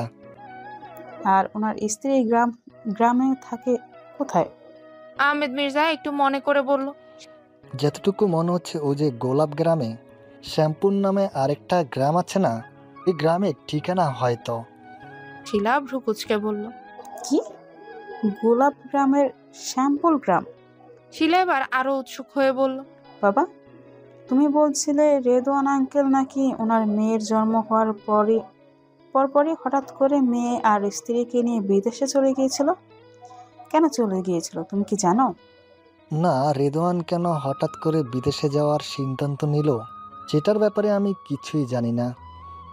রেদওয়ানের মেয়ে হওয়া শুনে আমরা বন্ধুরা খুব খুশি হয়েছিলাম, কারণ বিয়ের অনেক বছর কেটে যাওয়ার পরও ওর স্ত্রীর কোনো বাচ্চা হচ্ছিল না। ওর বাচ্চা হয়েছে শুনে আমরা বন্ধুরা সবাই মিলে ওর স্ত্রীকে দেখতে যেতে চেয়েছিলাম, কিন্তু হঠাৎ করে তার আগে শুনি ও ভাবি আর মেয়েকে নিয়ে বিদেশে চলে গেছে। এতটুকু মেয়েকে নিয়ে বিদেশে যাওয়ার ব্যাপারটা আমাদেরকে অবাকই করেছে। শিলা আবারও অবাক হয়ে বলল, কি বলছো বাবা? রেদওয়ান আঙ্কেল স্ত্রী বেবি কনসিভ করার সমস্যা ছিল? হ্যাঁ, বিয়ের অনেক বছর পর ওদের এই একটা মাত্র মেয়ে হয়েছিল। বাবার বলা কথাগুলো আর ডক্টর রেদওয়ানের ফোনে দেখা তার মেয়ের ছবিটা শিলাকে খুব ভাবাচ্ছে। ডক্টর রেদওয়ানের চেম্বারে বসে আছে উজান, উদয়, মালা সহ জলি চৌধুরী। ডক্টর রেদওয়ান উদয়ের রিপোর্টগুলো খুব ভালো করে দেখলো। তারপর উদয়ের কাছে গিয়ে তার চোখটা আবারও ভালো করে দেখে বলল, পেশেন্টের চোখ অপারেশন করার জন্য পারফেক্ট। আশা করি অপারেশন করলে চোখ ভালো হয়ে যাবে। ডক্টর রেদওয়ানের কথা শুনে সবার মুখে হাসি ফুটে উঠল। উজান বলল, স্যার কবে অপারেশন করা যায়? তুমি আমাকে আঙ্কেল বলেই ডেকো, স্যার বলার প্রয়োজন নেই। হ্যাঁ, আমি পরশু ওর অপারেশনটা করতে যাচ্ছি, যদি তোমাদের কোনো সমস্যা না থাকে তাহলে। উজান উৎসুক হয়ে বলল, না না আঙ্কেল, আমাদের তরফ থেকে কোনো সমস্যা নেই। অপারেশনটা তাড়াতাড়ি হয়ে গেলে খুব ভালো হয়। ওকে, তাহলে আমি ডক্টর সিদ্দিককে পরশুই অপারেশন করতে রেডি করতে বলছি। ওকে, ঠিক আছে। আজ উদয়ের অপারেশন। উদয়কে নিয়ে হসপিটালে যাওয়ার জন্য চৌধুরী পরিবারের সবাই প্রস্তুত হচ্ছে। মালা উদয়ের গায়ে একটা পাতলা গেঞ্জি পরিয়ে দিয়ে চুলটা আলতো হাতে ঠিক করে দিল। কেন যেন অসম্ভব এক ভয় কাজ করছে মালার মনে। চোখ বেয়ে গড়িয়ে পড়ছে অশ্রুর বন্যা। মালার নীরব কান্না বুঝতে পেরে উদয় হাত রিয়ে মালার চোখে মুখে হাত রেখে অনুভব করলো মালার চোখে পানি। উদয় বলল, মালা তুমি কাঁদছো? মালা সঙ্গে সঙ্গে উদয়কে দুহাত দিয়ে জড়িয়ে ধরে বুকে মাথা রেখে ফুপিয়ে ফুপিয়ে কাঁদতে লাগলো। মালা ভয় পাচ্ছে। বুঝতে পেরে উদয় মালার মাথায় হাত রেখে বলল, বোকামে, তুমি ভয় পাচ্ছ? তুমি কি মনে করেছো আমি মরে যাব? মালা সঙ্গে সঙ্গে হাত দিয়ে উদয়ের ঠোঁটটা চেপে ধরল। উদয় হেসে মালার হাত সরিয়ে বলল, বোকামে, ভয় পাচ্ছ কেন? চোখ অপারেশনে কেউ কি মরে যায়? অপারেশন সাকসেসফুল না হলে বড় জোর আমার চোখ সারা জীবনের জন্য নষ্ট হয়ে যেতে পারে, কিন্তু আমি মরবো না। মালা উদয়কে আবারও জড়িয়ে ধরে বলল, প্লিজ চুপ করুন। উদয় হেসে মালাকে আরো একটু শক্ত করে জড়িয়ে ধরল। এবার মালার মুখে হাসি ফুটে উঠল, সঙ্গে একটু লজ্জাও। লাজুক হেসে উদয়ের বুকে মুখ গুছল। উর্মিকে রেডি হতে দেখে নাজু চৌধুরী বলল, তুই রেডি হচ্ছিস যে? তুই কি যাবি হসপিটালে? হ্যাঁ, আমি বড়দা ভাইয়ের সাথে হসপিটালে যাব। নাজু চৌধুরী উর্মির সামনে এসে দাঁতে দাঁত চেপে বলল, তুই উদয়ের অপারেশনের জন্য হসপিটালে যেতে চাইছিস, নাকি পুষ্পর ওই লাফাঙ্গা ভাইয়ের সাথে দেখা করতে চাইছিস? মা প্লিজ। নাজু চৌধুরী উর্মির মুখের সামনে আঙ্গুল তুলে বলল, শোন উর্মি, যাচ্ছিস যা, কিন্তু কোনোভাবেই ওই ছেলের সাথে কথা বলার চেষ্টাও করবি না। তোর বাবা আর আমি ভেবে নিয়েছি, খুব তাড়াতাড়ি তোর বিয়ে দিয়ে দিব ওই আহমেদ মির্জার ছেলের সাথে। বিয়ের পর বাকি পড়াশোনা শেষ করবি। উদয়ের অপারেশনের পর তো দাদিমা উজান উদয়ের সাথে এ ব্যাপারে কথা বলবো। সেই পর্যন্ত একটু আমাদের শান্তিতে থাকতে দে। এই কথা বলে নাজু চৌধুরী চলে গেল। বিয়ের কথা শুনে উর্মির দু চোখ ছলছল করে উঠল। আজ 4 দিন হলো পুলকের সাথে কোনো কথা নেই, কোনো দেখা নেই, বলতে গেলে কোনো যোগাযোগই নেই উর্মির সাথে। উর্মির হাত থেকে ফোনটা নিয়ে নিয়েছে সেলিম চৌধুরী, তার কলেজে যাওয়া বন্ধ করে দিয়েছে। এই 4টা দিন যে কিভাবে কাটছে একমাত্র উর্মিই জানে। তার উপর আবার মা বলে গেল নাকি তাকে আবার বিয়ে দিয়ে দিবে। উর্মি যেখানে পুলককে ছাড়া কোনো কিছু চিন্তাই করতে পারে না, সেখানে সে অন্য কাউকে কিভাবে বিয়ে করবে? এর থেকে তো মরণ সহজ হবে তার। মালা বশির হায়াতকে ফোন করে উদয়ের অপারেশনের কথা বলতে বশির হায়াত শিরিন বেগম সহ রাবেয়া বেগমকে নিয়ে ঢাকা চলে এলো। এই সময়টা মেয়েটার পাশে থাকলে তার ভয়টা একটু কমবে। পুষ্প বাবা মা আর নানুকে দেখে খুব খুশি হলো। পুষ্প বলল, বাবা তোমরা এসেছো, খুব ভালো হয়েছে। আমি বলতাম তোমাদের আসতে, তোমরা মালার পাশে থাকলে ও সাহস পাবে। শিরিন বেগম এগিয়ে গিয়ে মেয়ের মাথায় হাত বুলিয়ে দিয়ে বলল, আমাদের থেকে তুই ওর পাশে থাকলে ও আরো বেশি সাহস পাবে মা। হ্যাঁ, আমিও যাব হসপিটালে। হসপিটাল তো আর চৌধুরী বাড়ির নয়, এই ওখানে যেতে তো আর নিষেধ নেই। সবাই চুপ করে গেল পুষ্পের কথা শুনে। রাবেয়া বেগম পুষ্পের কাছে এগিয়ে গিয়ে বলল, আমার সাথে কথা বলবি না দিদিমণি? এখনো রাগ করে আছিস আমার ওপর?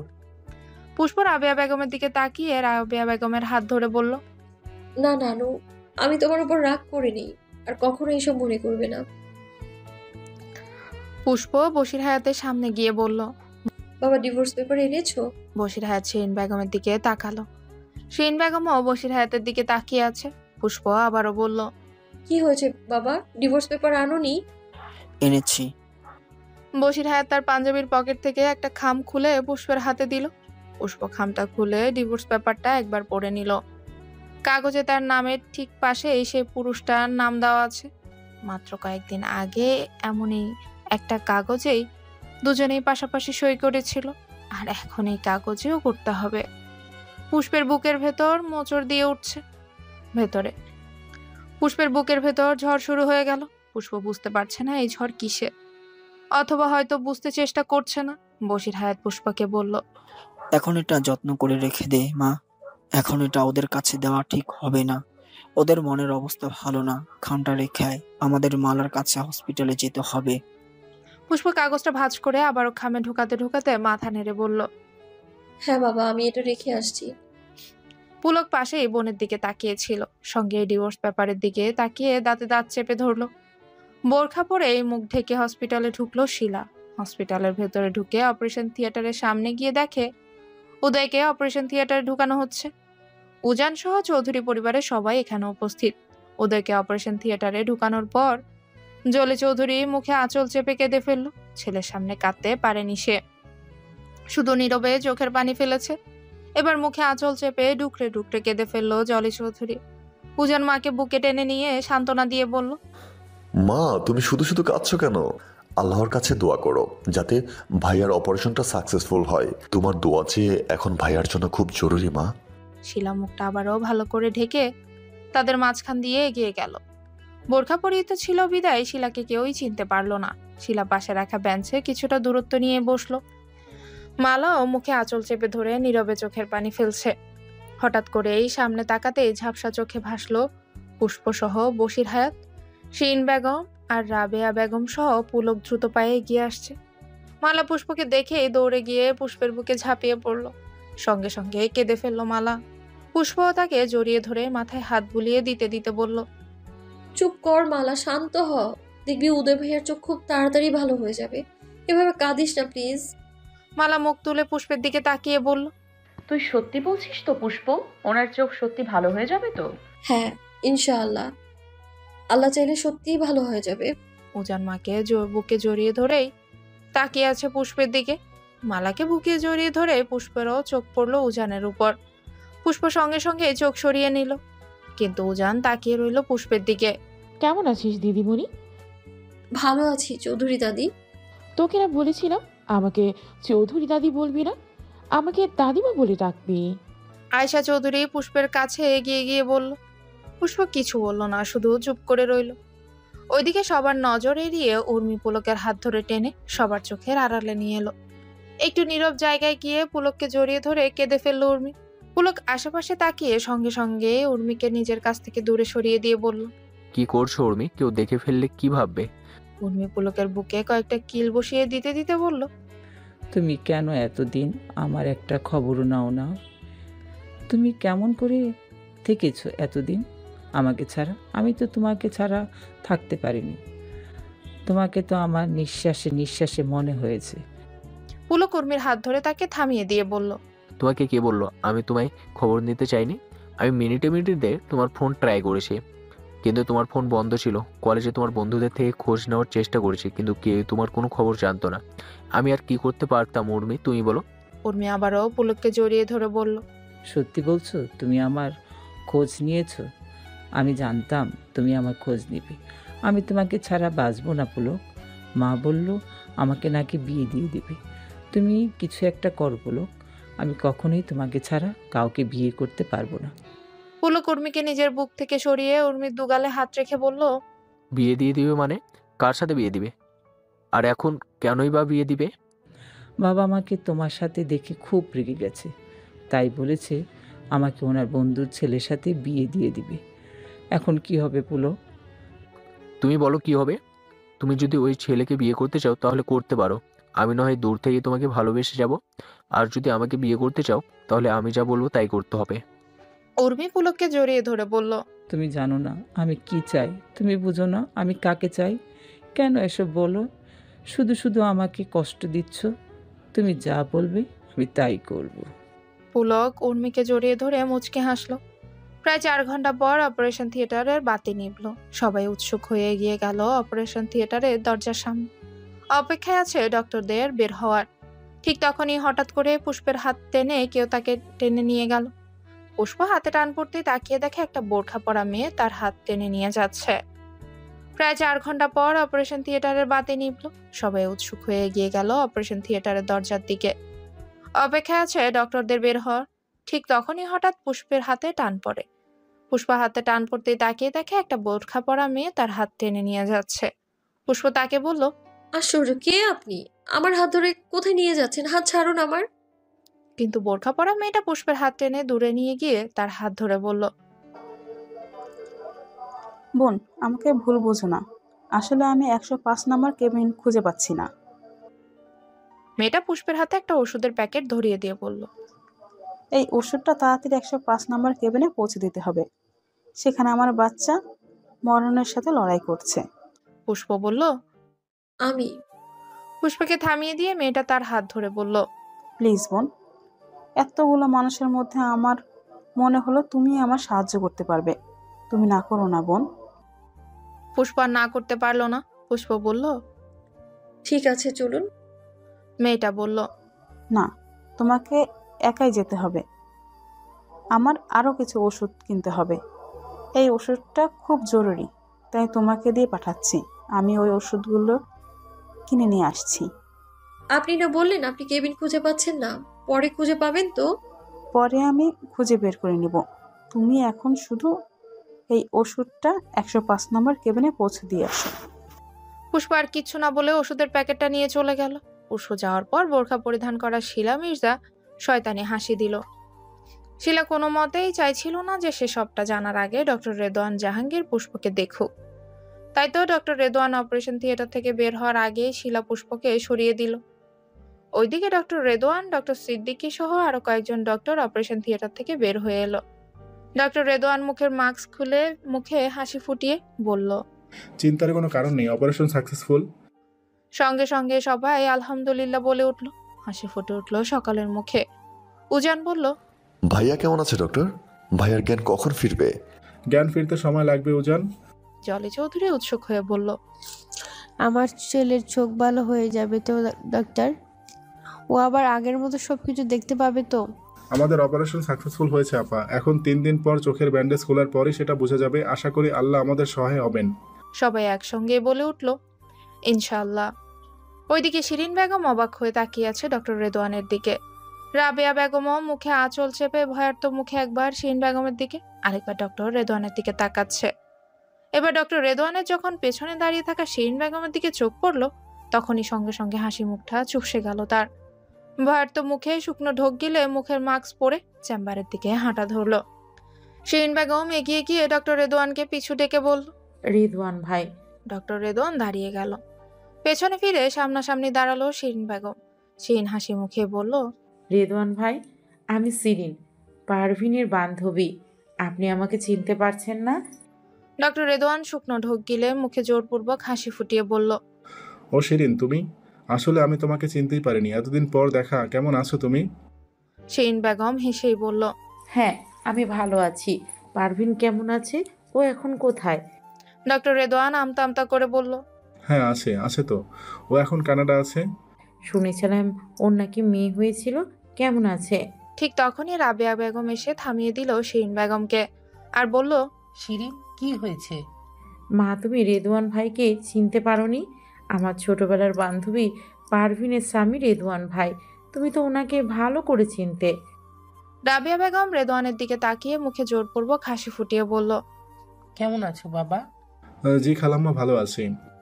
রাবেয়া বেগম শিরিনকে বলল, শিরিন, আমি রেদওয়ানকে চিনতে পেরেছি। ওর সাথে যখন এতদিন পর দেখা হয়েছে, তাহলে আরো কথা হবে। এখনো অপারেশন করে ফিরেছে, ওর বিশ্রাম প্রয়োজন। শিরিন হেসেই বলল, হ্যাঁ মা, তুমি ঠিকই বলেছ। শিরিন রেদওয়ানের দিকে তাকিয়ে বলল, রেদওয়ান ভাই, আপনি গিয়ে বিশ্রাম করুন। আমি পরে আপনার সাথে পারভিনের সব গল্প শুনবো। রেদওয়ান আর কোনো কথা না বলে তৎক্ষণাৎ এখান থেকে চলে গেল। রেদওয়ানের এভাবে চলে যাওয়া দেখে শিরিন তাকিয়ে আছে তার যাওয়ার দিকে। বশির হায়াত শিরিন বেগমের কাছে এসে বলল, শিরিন, উনি তোমার বান্ধবী পারভিনের স্বামী রেদওয়ান সাহেব না? হ্যাঁ, তুমি চিনতে পেরেছো ওনাকে? হ্যাঁ, প্রথমে না চিনলেও এখন চিনতে পেরেছি। উনি কি তোমাকে চিনতে পারেনি? শিরিন বেগম মাথা নেড়ে হ্যাঁ সম্মতি জানালো। কিছুটা দূর থেকে বোরখা পরা শিলা তাদের সব কথাই দাঁড়িয়ে দাঁড়িয়ে শুনছিল। ওইদিকে পুষ্প 105 নাম্বার কেবিনে গিয়ে দেখে কেউ নেই, কেবিন পুরো খালি। পুষ্প কেবিন ঘুরে আবারও নিচে নেমে এলো। পুষ্পকে আসতে দেখে শিলা দূরে সরে গেল। আসলে ডক্টর রেদওয়ানের সামনে পুষ্প যাতে না পড়ে সেজন্যই শিলা পুষ্পকে ভুলিয়ে ভালিয়ে দূরে পাঠিয়ে দিয়েছিল। ডক্টর রেদওয়ান পুষ্পকে দেখার আগে তার সবকিছু জানতে হবে। ওইদিকে শিলা ডক্টর রেদওয়ানের ফোনে কার ছবি দেখেছিল, কে সে কি পুষ্প না কি অন্য কেউ? শিলা সবকিছু জানার আগে পুষ্প যদি ডক্টর রেদওয়ানের সামনে পড়ে যায়, তাহলে ডক্টর রেদওয়ান সতর্ক হয়ে যাবে। আর সেই জন্যই শিলার এত সব নাটক। পুষ্পকে আসতে দেখে মালা পুষ্পের কাছে এগিয়ে গিয়ে বলল, পুষ্প, তুই কোথায় গিয়েছিলি? গিয়েছিলাম একটু ওইদিকে। মালা ডক্টর অপারেশন থেকে বেরিয়ে কি বললো? উদয় ভাইয়া কেমন আছে? মালা হাসি মুখে বলল, উনি ভালো আছেন পুষ্প। ডক্টর বলেছেন অপারেশন সাকসেসফুল। এখনো ওনার জ্ঞান ফিরে আসেনি, তবে খুব তাড়াতাড়ি জ্ঞান ফিরে আসবে। মালার মুখে হাসি দেখে পুষ্পের মুখেও হাসি ফুটে উঠল। তারা দুজন দুজনকে জড়িয়ে ধরল। জলি চৌধুরী তাদের দুজনের কাছে এগিয়ে গেল। মালা জলি চৌধুরীকে বলল, মা, আপনি ওই দিন শুধু শুধু পুষ্পকে ভুল বুঝেছিলেন। আসলে পুষ্প। জলি চৌধুরী মালাকে থামিয়ে দিয়ে বলল, আমি সব জানি মা, আমাকে আর লজ্জা দিস না। জলি চৌধুরী পুষ্পের গালে হাত রেখে বলল, আমি জানি এই মেয়েটা তোর জন্য কতটা করতে পারে। পুষ্প মাথা নুইয়ে নিল। জলি চৌধুরীর কথা শুনে মালার মুখেও হাসি ফুটে উঠল। উজান দূর থেকে তাদের দিকেই তাকিয়ে আছে। পরিবেশ এখন অনেকটাই নিরিবিলি। আয়শা চৌধুরী সহ চৌধুরী বাড়ির অনেকেই চলে গেছে। উদয়ের জ্ঞান ফিরতে আরো অনেকটা সময় বাকি, তাই উজান তাদের বুঝিয়ে শুনিয়ে পাঠিয়ে দিয়েছে। শুধু রয়ে গেছে উজান আর মালা। ওইদিকে পুলক, বশির হায়াত, শিরিন বেগম আর রাবেয়া বেগম নিয়ে তাদেরকে নিয়ে চলে গেছে। উদয়ের জ্ঞান ফিরলে আবারও আসতে পারবে এইসব বলেই পুষ্প তাদের পাঠিয়ে দিয়েছে, আর নিজে থেকে গেছে মালার কাছে। মালা যেতে চায়নি বলেও পুষ্প মালার কাছ থেকে যেতে বাধ্য হলো। মালার কাছে থেকে যেতে বাধ্য হলো। ও এখন খুব একা, যতটা সম্ভব ওর কাছে থাকতে চায় পুষ্প। উজান আর মালা ছাড়া চৌধুরী বাড়ির সবাই চলে গেছে। বশির হায়াতও একটা রিক্সা করে শিরিন বেগমকে নিয়ে চলে গেছে। পুলক রাবেয়া বেগমকে নিয়ে দাঁড়িয়ে আছে রিক্সার অপেক্ষায়। এরই মধ্যে রাবেয়া বেগম পুলকের হাত ধরে বলল, পুলক, আমার হাতে ছোট্ট ব্যাগটা তো হসপিটালের বেঞ্চে ফেলে আয়সা পড়ছি, এখন কি হবে নানু ভাই? পুলক বিরক্ত মুখে বলল, ও নানু, তুমি যে কি করো না, ওটা এখন আর পাবে তুমি? কেউ নিয়ে নিবে না হয়তো। একবার চলো না নানু ভাই, দেখে আসি, থাকবে হয়তো। ওটাতে আমার ফোনও ছিল। আচ্ছা ঠিক আছে, তাহলে তুই দাঁড়া, আমি নিয়ে আসছি। আচ্ছা ঠিক আছে, আমিও যাচ্ছি তোমার সাথে। আচ্ছা ঠিক আছে, সাবধানে যেও আর তাড়াতাড়ি এসো। আমি পারবো, তুই এখানে দাঁড়িয়ে একটা ঠান্ডা বোতল খা, আমি এক্ষুনি দেখে আসছি। বেগম সঙ্গে সঙ্গে হসপিটালের ভেতরে চলে গেল। পুলক হসপিটালের সাথে থাকা দোকানটায় ঢুকে ফোন টিপতে ব্যস্ত হয়ে পড়ল। ডক্টর রেদওয়ান তার চেম্বারে অবিরাম পায়চারি করেই যাচ্ছে। দেখেই মনে হচ্ছে খুব অস্থির হয়ে আছেন তিনি। যাদের থেকে লুকিয়ে পালিয়ে থাকা আজ এভাবে এত বছর পর তাদের সাথে হঠাৎ করে দেখা হয়ে যাবে ভাবতেও পারেনি ডক্টর রেদওয়ান জাহাঙ্গীর। ঠিক তখনই পেছন থেকে চেম্বারের দরজায় দাঁড়িয়ে কেউ একজন বলল, আসবো রেদওয়ান? রেদওয়ান তাকিয়ে দেখে রাবেয়া বেগম। রাবেয়া বেগমকে দেখে রেদওয়ান বলল, খালাম্মা, আপনি আসুন, ভিতরে আসুন। ওইদিকে শিলা ডক্টর রেদওয়ানের চেম্বারের পাশে দাঁড়িয়ে নজর রাখছিল। তার কেন যেন মনে হয়েছিল কেউ না কেউ আসবে ডক্টর রেদওয়ানের সাথে দেখা করতে, অথবা ডক্টর রেদওয়ান কারোর সাথে দেখা করতে যাবে। পুষ্পের নানু রাবেয়া বেগমকে ডক্টর রেদওয়ানের চেম্বারে ঢুকতে দেখে শিলা চেম্বারের দরজায় কান পেতে দাঁড়িয়ে পড়ল, তারা কি বলছে সবটা শোনার জন্য। রেদওয়ানের কথা রাবেয়া বেগম ভেতরে ঢুকে গেল। রেদওয়ানের দিকে তাকিয়ে বলল, কেমন আছো রেদওয়ান? ভালো আছি খালাম্মা। আমার কানন কেমন আছে রেদওয়ান? ডক্টর রেদওয়ান রাবেয়া বেগমের দিকে তাকিয়ে দেখে বৃদ্ধ মানুষটার দু চোখ ছলছল করে উঠল। এই চোখে যেন অপরাধ আর তার অনুশোচনাই দেখা যাচ্ছে, কিন্তু রেদওয়ান দেখতে চায় না এসব। সে চোখ সরিয়ে নিল। রাবেয়া বেগম আবারও বলল, বলবে না যে কেমন আছে আমার কানন?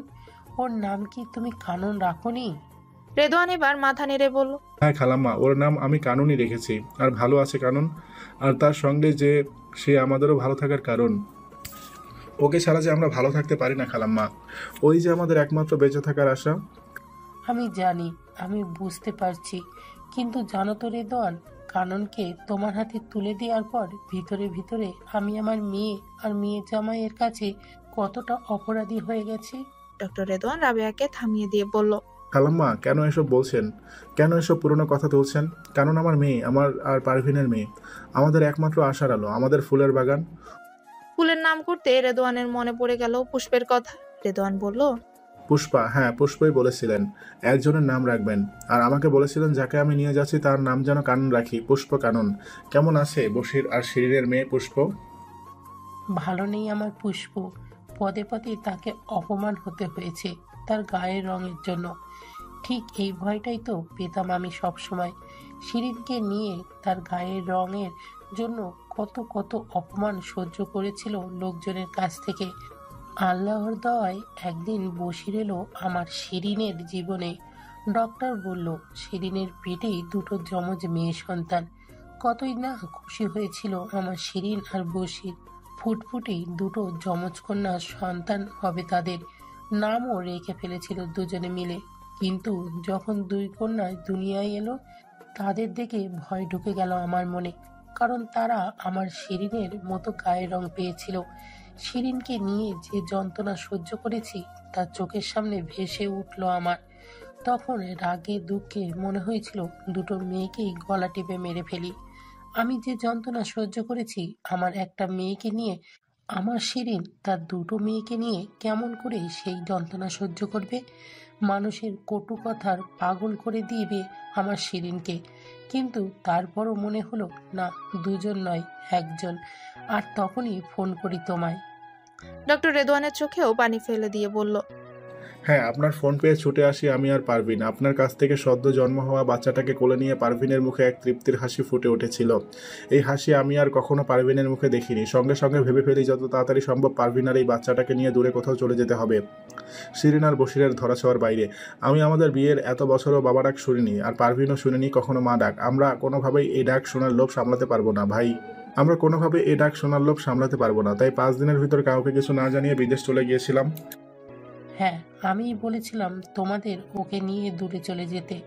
শিরিন আর বশির যদি জানতে পারতো আমি তাদের আরেকটা মেয়েকে তোমার হাতে তুলে দিয়েছিলাম, তখন তারা কখনোই আমাকে ক্ষমা করতে পারতো না। জানি না এখনো যদি তারা এই কথা কখনো শোনে, এই বুড়ো মানুষটাকে ক্ষমা করতে পারবে কিনা। জানবে না, বশির আর শিরিন কখনো কোনো দিনও এই কথা জানবে না খালাম্মা। আমি কখনো কারণকে এই দেশে আসতে দিব না, কখনো না, কোনো দিনও না। রাবেয়া বেগমের মুখ থেকে কথাটা কেড়ে নিয়ে অস্থির গলায় বলে উঠল ডক্টর রেদওয়ান। রাবেয়া বেগম বলল, শান্ত হও রেদওয়ান, আমাকে একটাবার কাননকে দেখাবে কেমন দেখতে হয়েছে ও। ডক্টর রেদওয়ান তার ফোন থেকে কাননের ছবিটা বের করে রাবেয়া বেগমের দিকে দিল। রাবেয়া বেগম কাননের ছবি দেখে মুখে হাসি ফুটিয়ে বলল, ও তো আমার পুষ্প, ঠিক একই রকম হয়েছে দুই বোন, যেন দুজন দুজনের প্রতিচ্ছবি। ডক্টর রেদওয়ান বলল, কি যেন বলছিলেন খালাম্মা? পুষ্প ভালো নেই? রাবেয়া বেগম ডক্টর রেদওয়ানের হাতে ফোনটা দিতে দিতে বলল, সে অনেক কথা বাবা, নাই বা শুনলে এই অবাগের কাহিনী। তুমি শুধু আমার কাননকে ভালো রেখো, ও যেন ভালো থাকে সেই দিকে খেয়াল রেখো। রাবেয়া বেগম বোরখার ওড়নাটা আবারও ঠিক করতে করতে বলল, আমি আজ যাই। শিরিন তোমার সামনে এলে এত ঘাবড়ানোর কোনো দরকার নেই। ও জানে জন্মানোর সময় ওর আরেক মেয়ে মারা গেছে, তাই। রাবেয়া বেগম চলে যেতে গিয়েও থেমে গিয়ে বলল, ও ভালো আছে খালাম্মা, আর ভালো থাকবে। ও ভালো থাকলে যে আমরা ভালো থাকি। আর হ্যাঁ, আরেকটা কথা তো বলাই হয়নি, পুষ্প কিন্তু এই হসপিটালেই আছে। মালা মানে তুমি আজ যার অপারেশন করলে তার বউ মালা, ও পুষ্পর ফুফাতো বোন। ওরা দুই বোন যেন একই আত্মা। পুষ্প মালার কাছে আছে, তোমার ওর সাথে দেখা হতে পারে, তাই তুমি যেন আশ্চর্য না হও, তাই তোমাকে আগে থেকেই বলে দিলাম। আমি এখন যাই। এ কথাটা বলে রাবেয়া বেগম চেম্বার থেকে বেরিয়ে গেল। ওইদিকে রাবেয়া বেগম বেরোনোর আগেই শিলা দরজার সামনে থেকে সরে গেল। শিলা এতক্ষণ ডক্টর রেদওয়ান আর রাবেয়া বেগমের বলা সব কথাগুলোই শুনেছিল আর মোবাইলে রেকর্ডও করেছিল। শিলার কাছে এখন সবটাই পরিষ্কার। ওই দিন ডক্টর রেদওয়ানের বাড়িতে তার ফোনে শিলা যার ছবি দেখেছিল সে তাহলে পুষ্প নয়, পুষ্পের যমজ বোন কানন। দুজনে একেবারে জেরক্স কপি।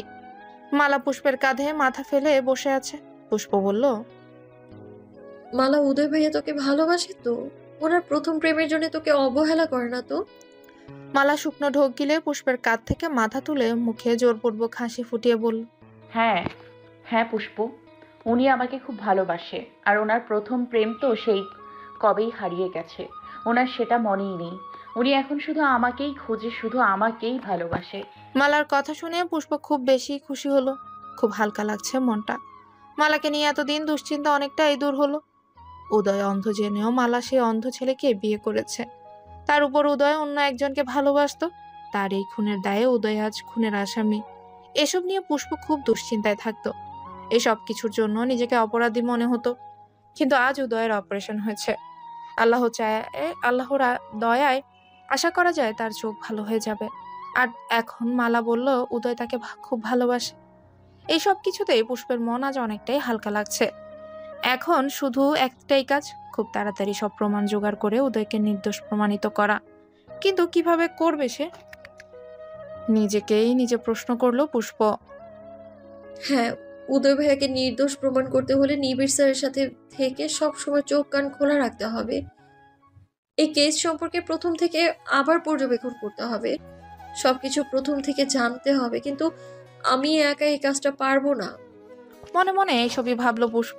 তারপর আবার মনে মনে ভেবে নিল, হ্যাঁ, এর জন্য ওই উজান চৌধুরীর সাথে আমার হাত মেলাতে হবে।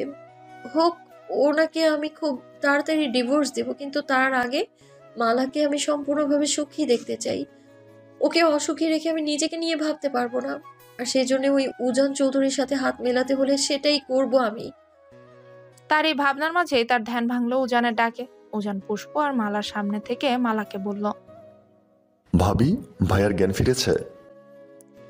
মালার মুখে সঙ্গে সঙ্গে হাসি ফুটে উঠলো, সঙ্গে অস্থিরতাও। মালা বসা থেকে উঠে অস্থির হয়ে পড়লো উদয়ের কাছে যেতে। উজান মালাকে বাধা দিয়ে বলল, ভাবি ভাইয়ার কেবিনে ডক্টর আছে, ডক্টর চেক আপ করছে, ডক্টর চেক আপ করে বেরিয়ে যাওয়া পর্যন্ত আমাদের অপেক্ষা করতে হবে। মালা অস্থির হয়েই বলল, কখন বের হবে ডক্টর? উনি ভালো আছেন তো? উজান তাকালো পুষ্পের দিকে। পুষ্প মালাকে বলল, মালা তুই শান্ত হো, ডক্টর বেরিয়ে গেলেই তুই উদয় ভাইয়ের সাথে দেখা করে আসিস। ঠিক তখনই ডক্টর রেদোয়ান আর ডক্টর সিদ্দিককে বেরিয়ে আসতে দেখা গেল। তাদেরকে আসতে দেখে উজান, পুষ্প, মালা এগিয়ে গেল। পুষ্প ডক্টর রেদোয়ানের সামনে যেতেই ডক্টর রেদোয়ান যেন থমকে গেছে। তার সামনে একে দাঁড়িয়ে আছে পুষ্প নাকি তার মেয়ে কানন। কি অসম্ভব মিল এই দুই বোনের মধ্যে। উজানের ডাকেই ডক্টর রেদোয়ানের ধ্যান ভাঙল। ভাইয়াকে কেমন দেখলেন ডক্টর আঙ্কেল? উদয় ভালো আছে উজান, সব ঠিকঠাক। তোমরা ওর সাথে গিয়ে দেখা করতে এসো। জি আচ্ছা। এই কথা বলে উজান মালা আর পুষ্পকে নিয়ে কেবিনের ভেতর চলে গেল। ডক্টর রেদোয়ান তাকিয়ে রইল পুষ্পের যাওয়ার দিকে। ডক্টর সিদ্দিকি তাকে এভাবে তাকিয়ে থাকতে দেখে বলল, ডক্টর রেদওয়ান, কি হয়েছে? ডক্টর রেদোয়ান বলল, না কিছু না। এই কথা বলে ডক্টর রেদোয়ান তার চেম্বারে চলে গেল। উজান, পুষ্প আর মালা উদয়ের কেবিনে ঢুকলো। উদয়ের চোখে ব্যান্ডেজ, হাতে স্যালাইন লাগানো। উজান উদয়ের অন্য হাতটা ধরে বলল, ভাইয়া কেমন আছো? উদয় ভাইয়ের হাতটা শক্ত করে ধরেই বলল, ভালো আছি ভাই। তোমার কোনো সমস্যা হচ্ছে না তো? না, কোনো সমস্যা হচ্ছে না, আমি ঠিক আছি। মা কোথায়? দাদিমা আর মালা? উদয়ের মুখে নিজের নাম শুনে মালার চোখ ছলছল করে উঠল। মনে হলো সে যেন অনেক কিছু পেয়ে গেছে আজ এই মানুষটার থেকে। উজান বলল, মা আর দাদিমাকে বাড়িতে পাঠিয়ে দিয়েছিলাম ভাইয়া। এখন তোমার জ্ঞান ফিরে এসেছে, এখন ওদেরকে ফোন করে আসতে বলবো। আর ভাবি এখানেই আছে। এই কথা বলে উজান সরে গেল। পুষ্প মালাকে ইশারা করলো উদয়ের কাছে যেতে। মালা গুটি গুটি পায়ে এগিয়ে গেল উদয়ের কাছে। পাগলি মেয়ে, কাঁদছো কেন তুমি? আমি ভালো আছি, দেখো। আপনার চোখে খুব ব্যথা হচ্ছে তাই না? না, কোনো ব্যথা হচ্ছে না। মিথ্যে বলবেন না, আমি জানি। আমাকে এতটাও বোকা ভাববেন না। আচ্ছা ঠিক আছে, তুমি অনেক চালাক, ঠিক আছে। হ্যাঁ, একটু তো ব্যথা হচ্ছেই। মালা এবার আরো কান্না করতে লাগলো।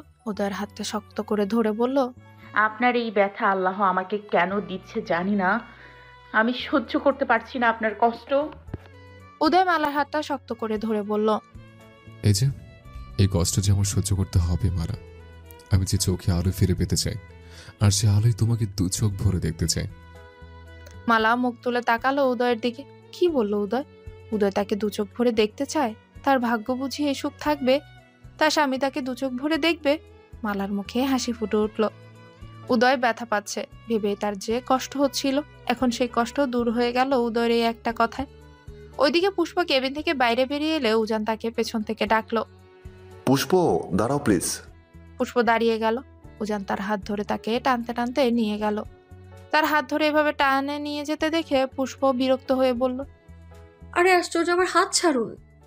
হসপিটালের এক কোণে একটা নিরিবিলি স্থানে গিয়ে উজান পুষ্পের হাত ছেড়ে দিয়ে বলল, কি হয়েছে? এভাবে চেঁচিয়ে কথা বলার কি আছে? আমি হাত ধরাতে কি তোমার হাতে ফুসকা পড়েছে? না, আপনার মতো এত সুদর্শন পুরুষ আমার মতো কালো মেয়ের হাত ধরাতে তো আমার হাত ধন্য হয়ে গেছে। ফোসকা পড়া তো কোনো প্রশ্নই ওঠে না। উজান বিরক্তি নিয়ে বলল, প্লিজ পুষ্প, আজ আমার মন আর মাথার উপর দিয়ে অনেক দখল গেছে, তাই প্লিজ আমার মেজাজ গরম করো না। আমি কথা বলে যদি আপনার মেজাজ গরম হয় তাহলে কেন কথা বলছেন আমার সাথে? আমি তো কথা বলতে চাইনি। উজান এবার শান্ত কণ্ঠে অনুরোধের সুরে বলল, প্লিজ পুষ্প, আমার কথা শোনার চেষ্টা করো। আমার তোমাকে কিছু বলার আছে। কি সম্পর্কে? ভাইয়ার সম্পর্কে। পুষ্প এবার শান্ত হয়ে বুকে দু হাত গুজে অন্যদিকে মুখ ফিরিয়ে বলল, ঠিক আছে বলুন। পুষ্পের এভাবে শান্ত হওয়া দেখে হাসলো উজান, কিন্তু পুষ্পের চোখে সে হাসি চোখে পড়ল না। উজান বলল, পুষ্প, ভাইয়ার মামলার বিষয়ে তুমি কি আমাকে সাহায্য করবে? পুষ্প এবার উজানের দিকে তাকিয়ে ভ্রু কুচকে বলল, কিরকম সাহায্য? আমি তোমাকে সব কিছু বুঝিয়ে বলছি। পুষ্প আর উজানের মধ্যে কি কথা হয়েছে তা আস্তে আস্তে আপনারা সব বুঝতে পারবেন। কথা শেষ করে পুষ্প আর উজান হসপিটালের করিডোর দিয়ে হেঁটে যাচ্ছিল। তার মাঝেই ডক্টর রেদওয়ানের সাথে দেখা। ডক্টর রেদওয়ান পুষ্পের কাছে এগিয়ে গিয়ে পুষ্পের মাথায় হাত রেখে বলল, কেমন আছো পুষ্প? পুষ্প অবাক হয়ে গেল ডক্টর রেদওয়ান তার নাম ধরে ডাকায়। ডক্টর রেদওয়ানের সাথে তো তার একটু আগেই মাত্র দেখা, উনি কি করে তার নাম জানলো? উজানও অবাক হয়ে তাকিয়ে আছে ডক্টর রেদওয়ানের দিকে। পুষ্প আমতা আমতা করে বলল, আপনি আমার নাম মানে? আমি তোমার নাম কি করে জানলাম তাই তো? তোমার মা আর আমার স্ত্রী ছোটকালের বন্ধু। তোমার মা বাবাকে আমি খুব ভালো করেই চিনি। এই তো অপারেশন থিয়েটার থেকে বেরিয়েই তোমার মা আর নানুর সাথে কথা হলো। পুষ্প মুখে হাসি ফুটিয়েই বলল, ও আচ্ছা, আমি দুঃখিত আঙ্কেল, আমি আসলে আপনাকে চিনতে পারিনি। ঠিক আছে, সেটা কোনো ব্যাপার না। আমাকে তোমার না চেনারই কথা। তো এখন কি সে পড়ছো তুমি? Honours first year. Doctor Redwan মনে মনে বলল।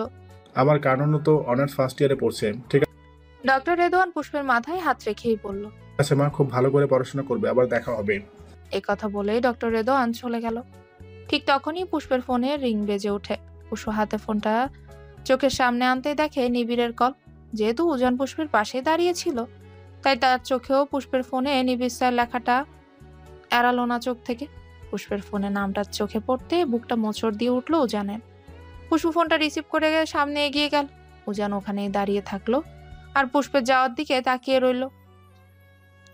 আজ কতটা নিরুপায় হলে নিজের বিয়ে করা স্ত্রীর ফোনে অন্য কারো নাম দেখে বুকের ভেতর কষ্ট হলেও মুখ ফুটে কিছু বলার উপায় থাকে না। এসব ভেবে হাত মুষ্টিবদ্ধ করে নিল উজান। ওইদিকে পুষ্প ফোন রিসিভ করতে ওপাশ থেকে নিবিড় বলল, হ্যালো পুষ্প, কোথায় তুমি? আমি তো হসপিটালে। এখনো হসপিটালে? অপারেশন তো কখন শেষ হয়ে গেছে। পুলক বলল বাড়িতেও ফিরে এসেছে। হ্যাঁ, ওরা চলে গেছে। উদয় ভাইয়ের জ্ঞান না ফেরা পর্যন্ত মালা যেতে চাচ্ছিল না, তাই আমিও ওর সাথে থেকে গেলাম। বুঝতে পেরেছি। কিছু বলবেন আপনি? নিবিড় হয়তো পুষ্পকে কিছু বলতে চাইছিল, কিন্তু কিছু একটা ভেবে আবারও বলল, না থাক, পরে বলবো। আমি এখন রাখি, সাবধানে দেখো। এই কথা বলে নিবিড় ফোনটা রেখে দিল। উদয়ের জ্ঞান ফিরে এসেছে শুনেই চৌধুরী বাড়ির সবাই চলে এসেছে। জলি চৌধুরী উদয়ের কপালে চুমু দিয়ে কাঁদতে কাঁদতে বলল, এখন কেমন আছিস বাবা? খুব কষ্ট হচ্ছে তাই না? উদয় বলল, না মা, আমার কোনো কষ্ট হচ্ছে না। যেটুকু হচ্ছিল তোমার কণ্ঠস্বর শুনে যেন আর সেটুকুও নেই। জলি চৌধুরী আবারও ছেলের কপালে চুমু দিয়ে বলল, আল্লাহ আমার ছেলের কষ্টকে সার্থক করুক।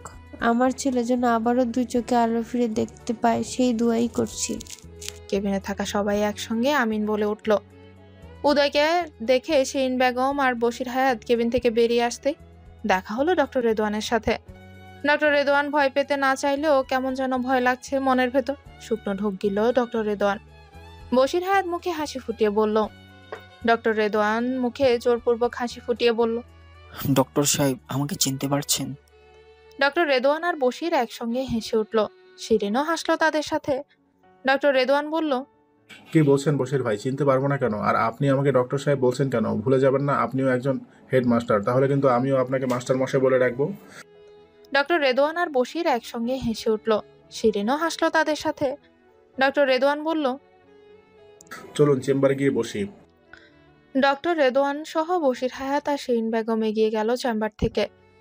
চেম্বারে গিয়ে শিরিন চেয়ারে বসতে বসতে বলল, পারভিন কেমন আছে রেদওয়ান ভাই? পারভিন ভালো আছে শিরিন, তোমরা কেমন আছো বলো? আলহামদুলিল্লাহ ভালো আছি। স্বামী, 2 মেয়ে আর 1 ছেলেকে নিয়ে সুখের সংসার আমার। 2 মেয়ে বলায় ডক্টর রেদওয়ানের বুকের ভেতর মোচড় দিয়ে উঠল। মনে মনে বলল, শিরিন আবার জানে না তো তার 2 মেয়ে আছে? ডক্টর রেদওয়ান আমতা আমতা করে বলল, 2 মেয়ে মানে? মানে মালার কথা বলছি। বলতে গেলে মালা ও আমার আরেক মেয়ে। আমার মেয়ে পুষ্পর মতোই। আমি ওকে ছোট থেকে বড় করেছি। ডক্টর রেদওয়ানের এবার যেন ভয় দূর হলো। মালা যে বশির হায়াত আর শিরিনের সংসারেই ছিল, ডক্টর রেদওয়ানের সে কথা মনেই ছিল না। সে তো মনে করেছে শিরিন আবার জেনে গেল না তো যে তার নিজের 2 মেয়ে আছে। শিরিন বলল, রেদওয়ান ভাই আপনার মেয়ে কেমন আছে? বাবা ভালো আছে শিরিন। এটুকু বাক্যে শেষ করলো ডক্টর রেদওয়ান। শিরিন আবারও বলল, পারভিনের বিয়ে প্রায় অনেক বছর পর আমার বিয়ে হয়েছিল। আমার বিয়ের আগেই 3 বারে 3 বাচ্চা জন্মের সময় মারা যায় ওর। আমার বিয়ের পর ওর লাস্ট প্রেগনেন্সি ডেট ছিল আমার সাথে। ও আমাকে ফোন করে কাঁদতে কাঁদতে বলেছিল ওর জন্য দোয়া করতে, যাতে ওর এই বাচ্চাটা ঠিকঠাকভাবে জন্ম নেয়। আর আমাকেও বলেছিল নিজের যত্ন নিতে। আমার মেয়ে হওয়ার পর আমি অসুস্থ হয়ে পড়েছিলাম। সুস্থ হয়ে খবর পাই পারভিনের নাকি মেয়ে সন্তান হয়েছিল, আর ওর এই বাচ্চাটা সুস্থ ছিল। কিছুদিন পর ওর বাড়িতে খোঁজ নিয়ে জানতে পারি আপনি নাকি বাচ্চা আর ওকে নিয়ে কানাডা চলে গেছেন। ডক্টর রেদওয়ান বলল, আর শিরিন, তুমি ঠিকই বলেছো। শিরিনের বিয়ের 5 বছর আগে পারভিনের বিয়ে হয়। শিরিন শ্যামলা ছিল বলেই বারবার ওর বিয়ে ভেঙে যেত। আর ওদিকে পারভিনও বিয়ের পর 3-3বার বাচ্চা জন্মের পর মারা যেত। বিয়ের পর 3-3বার বাচ্চা জন্মের পরও মারা যেত। দু বান্ধবীর মনের দিক দিয়ে অসুখে ছিল। একজন আরেকজনকে সব মনের কথা শেয়ার না করে থাকতে পারতো না। পারভিনের স্বামী ডক্টর রেদওয়ান খুব ভালো মানুষ ছিল। এত কিছুর পরও পারভিনের হাত ছাড়েনি। ধৈর্য ধরেই বসেছিল একটা বাচ্চার মুখ দেখার। শিরিন পারভিনকে বলতো, রেদওয়ান ভাইয়ের মতো এমন একজন মানুষ যেন তার জীবনে আসে। এর কিছুদিন পরেই বশির হায়াতের সাথে শিরিনের বিয়ে হয়। বিয়ের 1 বছরের মাথায় শিরিন প্রেগনেন্ট হয়। ওদিকে পারভিনও 4র্থবার প্রেগনেন্ট হয়। দুজনের ডেলিভারি ডেট প্রায় একই সাথেই ছিল। শিরিনের ডেলিভারি 2 দিন আগে পারভিনের ডেলিভারি পেন উঠে। ডেলিভারির পর পারভিনের 4র্থ বাচ্চাটাও মারা যায়। পারভিন ওইবার খুব ভেঙে পড়েছিল। সে এতটাই ভেঙে পড়েছিল যে সুইসাইড করতে গিয়েছিল। ডক্টর রেদওয়ান পারভিনের এই অবস্থা দেখে নিজেও ভেঙে পড়েছিল। পারভিনকে সবসময় ঘুমের ওষুধ খাইয়ে ঘুম পাড়িয়ে রাখা হতো। 2 দিন পর হঠাৎই একদিন ফোন এলো রাবেয়া বেগমের। ফোন পাওয়ার পর ছুটে যায় রাবেয়া বেগমের বাড়ি। রাবেয়া বেগম শিরিনের এক মেয়েকে তুলে দেয় পারভিন আর রেদওয়ানের হাতে, আর বলে দেয় এই মেয়ের নাম যেন রাখে কানন। শিরিনের কাছে পুষ্প আর পারভিনের কাছে কানন। ফজরের নামাজ পড়ে বারান্দার মুক্ত বাতাসে নিজেকে মেলে ধরল পুষ্প। চারিদিকের স্নিগ্ধ সকাল যেন সবাইকে জানান দিচ্ছে নতুন দিনের শুভেচ্ছা জানিয়ে। সকালে নির্মল আকাশ আরেকটা রোদেলা দিনের প্রতিশ্রুতি দিচ্ছে। চারিদিকে বইছে মৃদুমন্দ বাতাস, যে বাতাস ধুয়ে নিয়ে যায় সকল হতাশা। পুষ্প শহরের কোলাহল মুক্ত নিরিবিলি রাস্তার দিকে তাকালো। কত শান্ত আর সুন্দর লাগছে শহরটা। কিছুক্ষণ পরেই ঠিক এই শহরটাই ব্যস্ত শহরে রূপ নিবে। সবাই ছুটবে যার যার নিজস্ব দায়। আজ মনটা খুব ফুরফুরে লাগছে পুষ্পের। কেমন যেন হালকা লাগছে মন। মনে হচ্ছে সবকিছু ভালো হবে। সবকিছু ভালো হওয়াই চাই তার। এসব কিছু মনে আসতে মালার হাসি মুখটা চোখের সামনে ভেসে উঠল পুষ্পের। আর সঙ্গে সঙ্গে নিজের ঠোঁটেও ফুটে উঠল তৃপ্তির হাসি। ঠিক সে সময়ে একটা থামার আওয়াজ ভেসে আসলো পুষ্পের কানে। বারান্দায় দাঁড়িয়ে নিচে তাকাতেই দেখতে পেল একটা গাড়ি এসে দাঁড়িয়েছে পুষ্পের বাড়ির সামনে। গাড়িটা তো নিবিড়ের গাড়ির মতো লাগছে, কিন্তু এত সকালে নিবিড়ের গাড়ি এখানে কেন আসবে? পুষ্প ভ্রু আক্ষেপ হলো তখন যখনই তার ফোনের স্ক্রিনে ভেসে উঠলো নিবিড় স্যান বলে নামটা। এত সকালে নিবিড়ে ফোন পেয়ে কিছুটা অবাকের সাথে সাথে ভ্রুও কুচকালো পুষ্প। ফোন রিসিভ করে বলল, হ্যালো, আসসালামু আলাইকুম স্যার। ওয়ালাইকুম আসসালাম। ঘুম ভেঙেছে তোমার, নাকি ঘুমে ডিস্টার্ব করলাম? না, আমি এত সকাল পর্যন্ত ঘুমাই না। তাহলে নিচে নেমে আসো, আমি তোমার বাড়ির সামনে দাঁড়িয়ে আছি। পুষ্পের সন্দেহই তাহলে ঠিক হলো। তার বাড়ির সামনে দাঁড়িয়ে থাকা গাড়িটা নিবিড় খন্দকারের। পুষ্প বলল, এত সকালে আপনি আমার বাড়ির সামনে? নিচে এসো, তার উপরই বলছি। পুষ্প আর কিছু না বলে নিচে চলে গেল। বাড়ির বাইরে বেরিয়ে দেখে নিবিড় গাড়ি থেকে নেমে গাড়িতে হেলান দিয়ে দাঁড়িয়ে আছে। পুষ্পকে দেখে মুখে হাসি ফুটে উঠলো নিবিড়ের। পুষ্প নিবিড়ের সামনে দাঁড়িয়ে বলল, এত সকালে আপনি এখানে? মর্নিং ওয়াক করতে বেরিয়েছিলাম, এই রাস্তা দিয়ে যাচ্ছিলাম, তাই ভাবলাম তোমাকে সঙ্গে করে নিয়ে যাই। পাশাপাশি হাঁটতে বেশ ভালোই লাগবে। নিবিড় মিথ্যে বলল পুষ্পকে। আসলে নিবিড় পুষ্পের সাথে দেখা করতেই এত সকাল সকাল তার বাড়ির সামনে এসে দাঁড়িয়েছে। এই 2 দিন পুষ্পের দেখা পায়নি সে। উদয়ের অপারেশনের সময় পুষ্প সবসময় মালার পাশে থাকার চেষ্টা করেছে, আর তার এই অনুপস্থিতি নিবিড়কে অনেক উতলা করে তুলেছে। সারা রাত ঘুম আসেনি নিবিড়ের। নির্ঘুম চোখে শুধু পুষ্পকেই খুঁজেছে। শেষ রাতে যে একটু ঘুম এসে ধরা দিল চোখে, সেই ঘুমের স্বপ্নের মাঝেও হানা দিয়েছে এই সামনে দাঁড়িয়ে থাকা রমণী। একরাশ অভিযোগ নিয়ে এসে দাঁড়িয়েছে শ্যামবতীর সামনে। বলতে ইচ্ছে করছে, ইদানিং কেন তাকে এত ডিস্টার্ব করা হয়, তার অনুপস্থিতিতে কেন এত জ্বালাতন হয় বুকের ভেতর। কিন্তু কিছুই বলতে পারলো না নিবিড়। শুধু তাকিয়ে রইল তার উত্তরের অপেক্ষায়। পুষ্প নিবিড়ের উপর থেকে নিচ পর্যন্ত তাকিয়ে বলল, শুনেছি শহরের মানুষদের মর্নিং ওয়াক করার জন্য আলাদা পোশাক থাকে, কিন্তু আপনি কি এই প্যান্ট আর টি শার্ট পরেই মর্নিং ওয়াক করেন নাকি? নিবিড় তো মর্নিং ওয়াক করতে আসেনি, এসেছে পুষ্পকে এক নজর দেখতে। পুষ্প কিছুক্ষণ পরে হসপিটালে চলে যাবে মালার কাছে। নিবিড়ের সাথে দেখা করার কথা তার মনেই আসবে না, কারণ সে তো শুধু প্রয়োজনে নিবিড়ের কাছে যায়। কিন্তু নিবিড় নামের পুরুষটা যে প্রয়োজনে অপ্রয়োজনে পুষ্প নামক শ্যামবতী কন্যাকেই পাশে যায়, সেটা তো এই শ্যামবতী কন্যা জানে না। তাই তো খুব সকাল সকাল চলে এসেছে নিবিড় পুষ্পের সাথে দেখা করতে। কেন এসেছে পুষ্প জানতে চাইলে মর্নিং ওয়াকের কথা বলে দিবে, সেটাও ভেবে এসেছে। না হলে এই সকাল সকাল আসার কারণ আর কি বা বলতো। কিন্তু এবার কথা ঘুরিয়ে বলল, ওই সব পোশাক টোশাক বাদ দাও, আমি এভাবেই মর্নিং ওয়াক করি, তুমি চলো আমার সাথে। কিন্তু আমি তো দৌড়াতে পারি না। তাহলে হাঁটবো। এত তাড়াতাড়ি হাঁটতেও পারি না। আচ্ছা ঠিক আছে, আমি তোমার জন্য আস্তে আস্তে হাঁটবো। কিন্তু এতে তো আপনার মর্নিং ওয়াক হবে না। না হলে না হলো, আজ না হয় পার্কে একটু সময় হাঁটলাম। পুষ্প আর কিছু বলতে পারলো না। এই মানুষটা কেন যেন কোনো কিছুতে না করতে পারে না পুষ্প। প্রথম দেখাতেই তো কতগুলো বখাটে ছেলেদের হাত থেকে বাঁচিয়ে তার উপর ঋণী হয়ে গেছে পুষ্প। তারপরের দেখায় তাকে নিজের সাথে থেকে ইন্টার্নি করার সুযোগ করে দেওয়া, তাকে চেনে না জানে না, না জেনেও ভার্সিটিতে এতগুলো স্টুডেন্টদের মধ্য থেকে তাকে এই সুযোগটা দিয়েছে। এই নিবিড় খন্দকার হাতে কলমে সবকিছু শিখিয়ে পড়িয়ে নিচ্ছে, আর তারপর তার এক কথায় নিজে থেকে উদয়ের মামলার তারিখও পিছিয়ে নিয়েছে এই নিবিড় খন্দকার। পুষ্প সত্যি এই মানুষটার উপর ঋণী। নিবিড় দরজা খুলে দিল গাড়ির। পুষ্প গাড়িতে উঠে বসলো। নিবিড় ড্রাইভিং সিটে বসে গাড়ি স্টার্ট দেয়। গাড়ি গিয়ে থামলো পার্কের সামনে। পুষ্প আর নিবিড় গাড়ি থেকে নেমে পড়ে। সতেজ বাতাস ও মনোরম পরিবেশের স্বাদ নিতে সকাল সকাল ছুটে এসেছে মানুষজন। পার্কে বিভিন্ন স্থানে লাগানো আছে বাহারি রঙের ফুল গাছ, আর কিছুটা দূরে সুবিস্তীর্ণ লেক।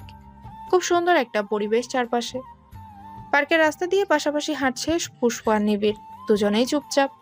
নীরবতা ভেঙে নিবিড় বলল, তোমার কি আনইজি ফিল হচ্ছে আমার পাশে হাঁটতে? এত বড় ব্যারিস্টারের পাশে আমি সামান্য একজন, তার উপর আমি আপনার স্টুডেন্ট, আনইজি ফিল তো হবেই।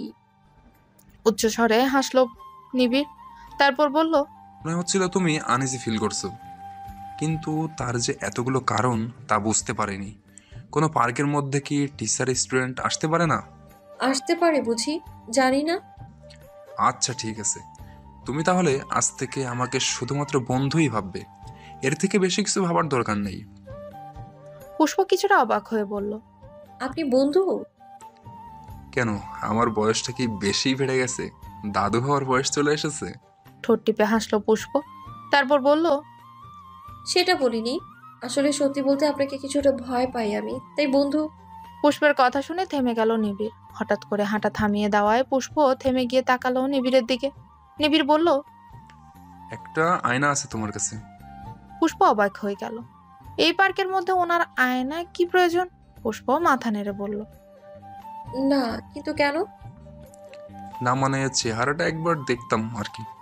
চেহারা কি সত্যি বাঘ ভাল্লুক নাকি গরিলার মতো হয়ে গেছে? নিবিড়ের এই কথা শুনে পুষ্প উচ্চ স্বরেই হেসে ফেলল। ঋণিঝিনি কণ্ঠের মিষ্টি হাসি যেন এই শান্ত প্রকৃতির চারিদিকে ছড়িয়ে পড়েছে, আর তার সাথে সাথে এক প্রেমিক হৃদয়ে দিয়ে যাচ্ছে ভালোবাসার ছোঁয়া। নিবিড় এক দৃষ্টিতে তাকিয়ে আছে এই পুষ্প নামক শ্যামবতী কন্যার দিকে।